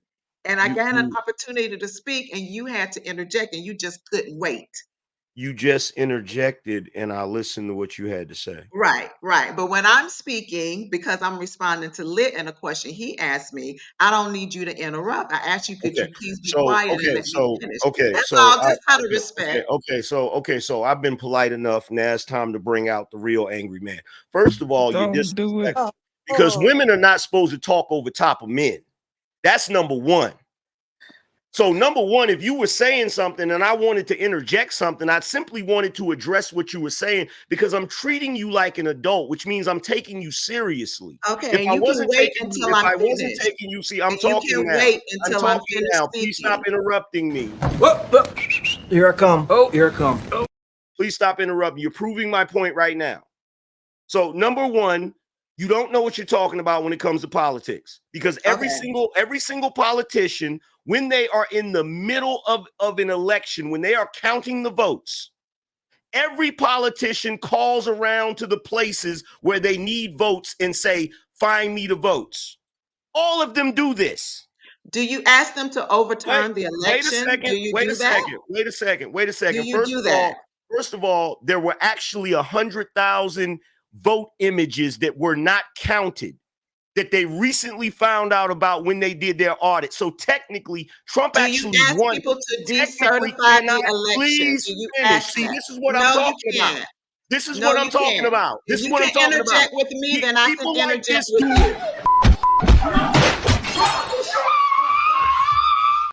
you. People like this do not believe in democracy. That's not what they believe in. Oh, please. It is not what they believe in. Oh, whenever please.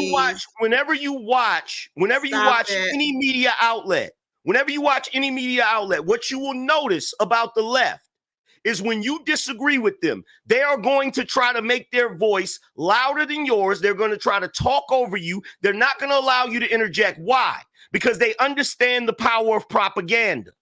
And the last thing they need is a dissenting viewpoint because they don't want people to think. They want people to follow rhetoric. Okay, number one, I said it before, and anybody in here can do their research. Every politician does that. Not to mention that recently, they actually found out that Trump actually won Georgia. That's the other part. And then on top of that, you're talking about democracy. We're not in a democracy, ma'am. We live in a constitutional republic.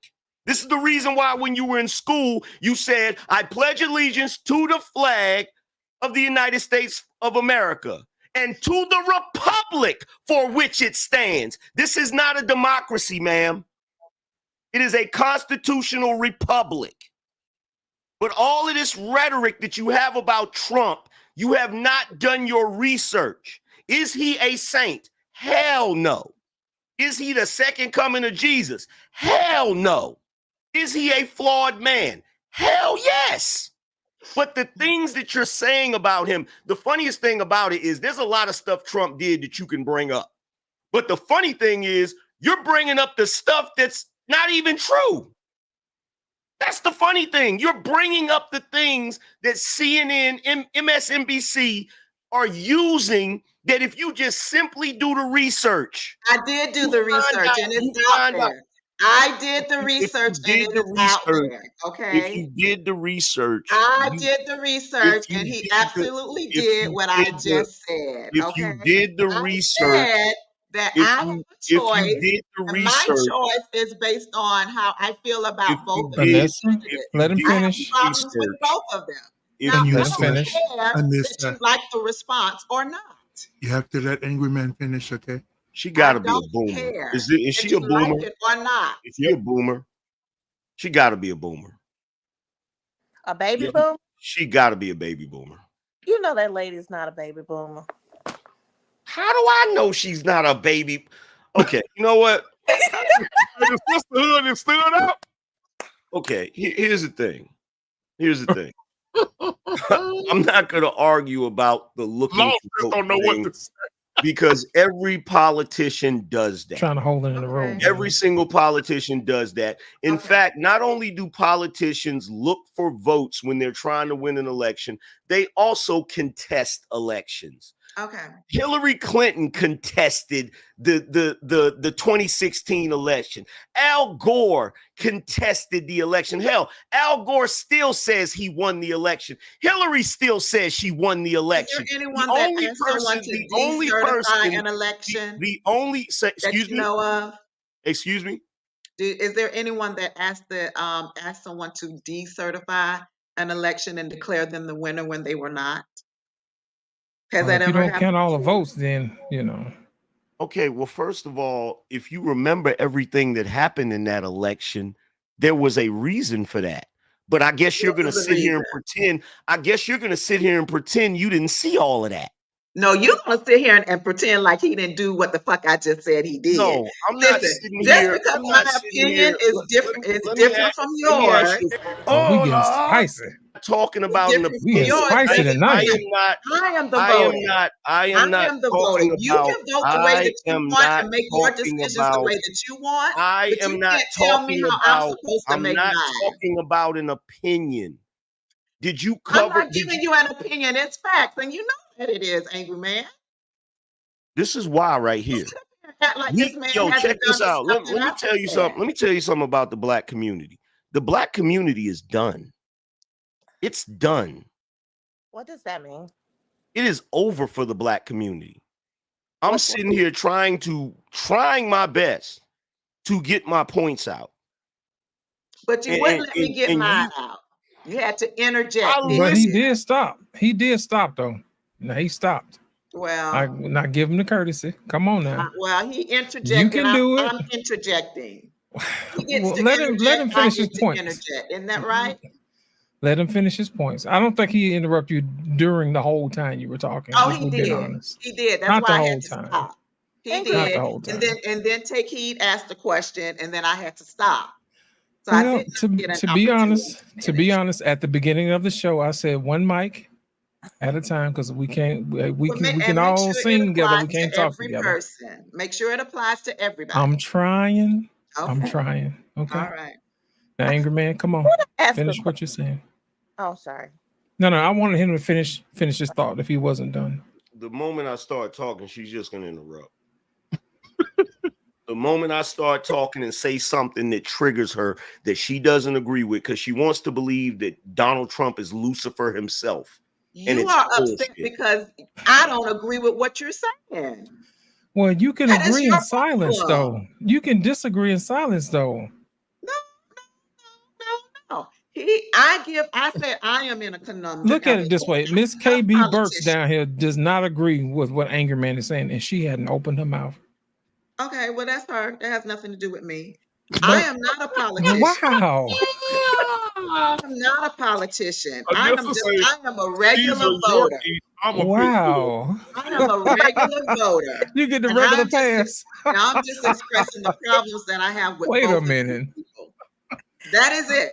And I am Alyssa, come on entitled now. to that. Come on without now. somebody telling me I'm wrong for the way that I feel. Your Because ass it's is not what wrong. he Your thinks. ass is wrong. You don't know what you're talking about. You don't have a Okay, but damn that's your, clue. but it's still You my don't have vote. a And I have a right damn to make a clue. vote based on You don't have a my damn clue interpretation what of you're talking about. You don't have a clue what you're talking about. You don't have a clue what you're No, you talking don't about have a clue. because you You want to don't act have a like the clue. things that happened didn't happen, You and you don't know have a that they clue. did. You do not have a clue. Okay, you're the only one that's right, You don't angry have a man. clue. You're correct. Go ahead. You know I know I'm everything. correct. You know everything, so go ahead. I do. Okay, and that I right there is do. a fucking problem because you I don't. do. Because I you do. don't. Anissa. Because I you do. don't. I climbed Mount Sinai, and Almighty God gave me the knowledge. Oh, And He please. told So me you that so if you I out there ever with encounter God a now? woman, Is that what you that if I ever No, you're not encounter a saying woman that. with a big mouth named Anissa, I should No, tell you're her to not be saying quiet. that. That's exactly Absolutely. what happened. Anissa, come on now. Absolutely. Anissa, That's I was just exactly what bragging on you a happened. few minutes ago. Now don't mess it up. Wants to come over Don't here and mess it talk up. over I was every just people like bragging on you a minute no. ago. Don't mess it up now. Come All on. right. Come on now. So, All right, Angry, AM. Go ahead and finish up. We man. believe in you, Anissa. See, We here's- believe in you. So am I off the hook? Here's the thing, right? Here's the thing, right? See, I was born for this because it's gonna come out of you if it's in there. It's gonna come out if it's Oh, honey, in I don't there. hide it. It's there. Oh, I don't know hide it's it. there. It's there. I know it's there. And Lit told you it was there. I know it's there. You I gonna get pull you it out gonna get like Lost you in can brag translation. about it. It's your fault now. You ain't gonna It's get my you fault. gotta get My a bad. You what you gaslit her, want. goddammit. It's your fault. That's what My you gonna bad. do. Look what like you an did. exorcist. That's I what pull you it gonna out do. of You you. gonna Get give you. me the same respect that you want. Cause you can't. I didn't ask you That's for how it respect. works with me. I don't care I didn't what you ask do you with for other respect. people. I didn't ask you for respect. I asked to get my point across. Okay, when I'm speaking, I don't need you to interject.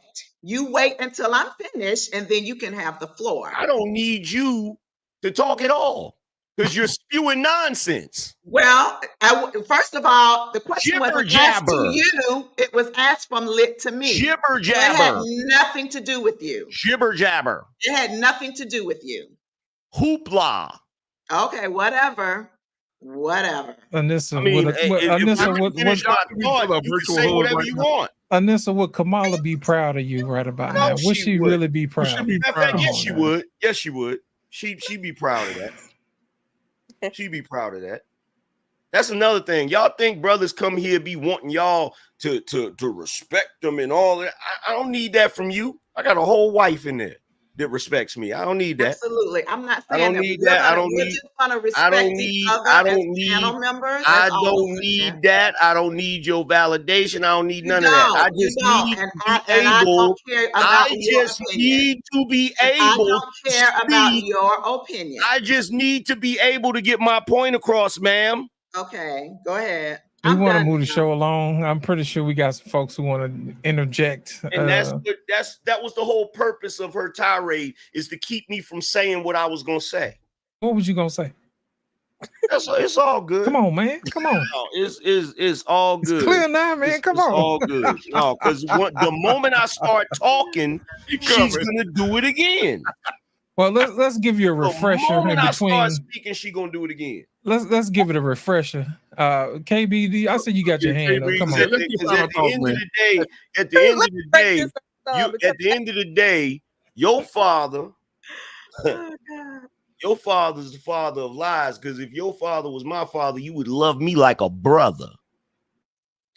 And you would respect me as a woman and keep your mouth closed until I'm finished. I have to give blanketed respect Keep your to mouth random closed women. until I'm finished. I have to give blanketed respect to random women. Yeah. Okay, Sure okay, thing. let's break this up. So I don't Angry Man respect I disrespecting get about women. 2 hours ago. He I trying was to right talk. up with my sister. But Angry Man, let me ask you this. You Am I know, off the hook? you know, it's commonplace for a candidate to call and say, find me some more votes, right? But is it commonplace for a presidential candidate himself to do that calling? That's almost unheard of. Now, your people may call your campaign manager, your whomever, But the president himself, the presidential candidate himself, doesn't normally call and say, "Now find me some votes." And I think that was the strangeness of it all, is that it seemed more like a bribe of some sort, No, especially and also later, can you decertify the vote? it's okay. So first of all, it is unorthodox. But the problem that I have with it is everyone treating it like he did something that was criminal when it's something that campaigns do. Now, as far as him saying to decertify it, it was because of all of the activity and the discrepancies that was going on that night. And the reason why I know for a fact what was going on that night is because I stayed up all night on a live covering it. Literally stayed up all night on a live covering it. Went to sleep, he was winning, woke up, and he lost. That's how the votes roll in. That's how the votes roll in when you have mail-in ballots and everything is not, I'm not going to get into that because YouTube has issues with that. So I'm not going to have that debate. We're going to leave that alone. But there's a reason that social media don't want you talking about that. That should tell you everything you need to know. And actually, Ms. Burks, there is precedent for this.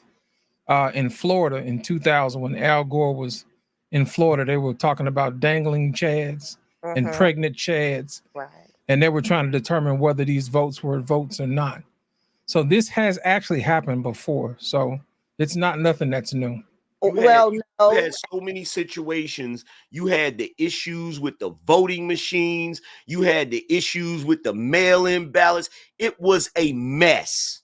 It was a mess. And anybody that's a presidential candidate that sees all of that going on is certainly going to have an issue with it and certainly start asking people, hey, what's going on?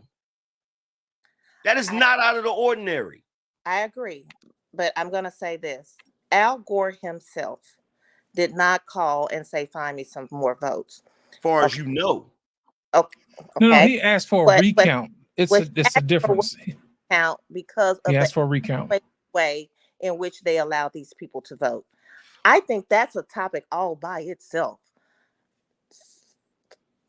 You said certain things we can't say, but the ways in which we are allowing people to vote in 2024 versus the technological advances that we have at hand that could simplify all of this is just ridiculous. Well, that's the thing, Dr. Burks.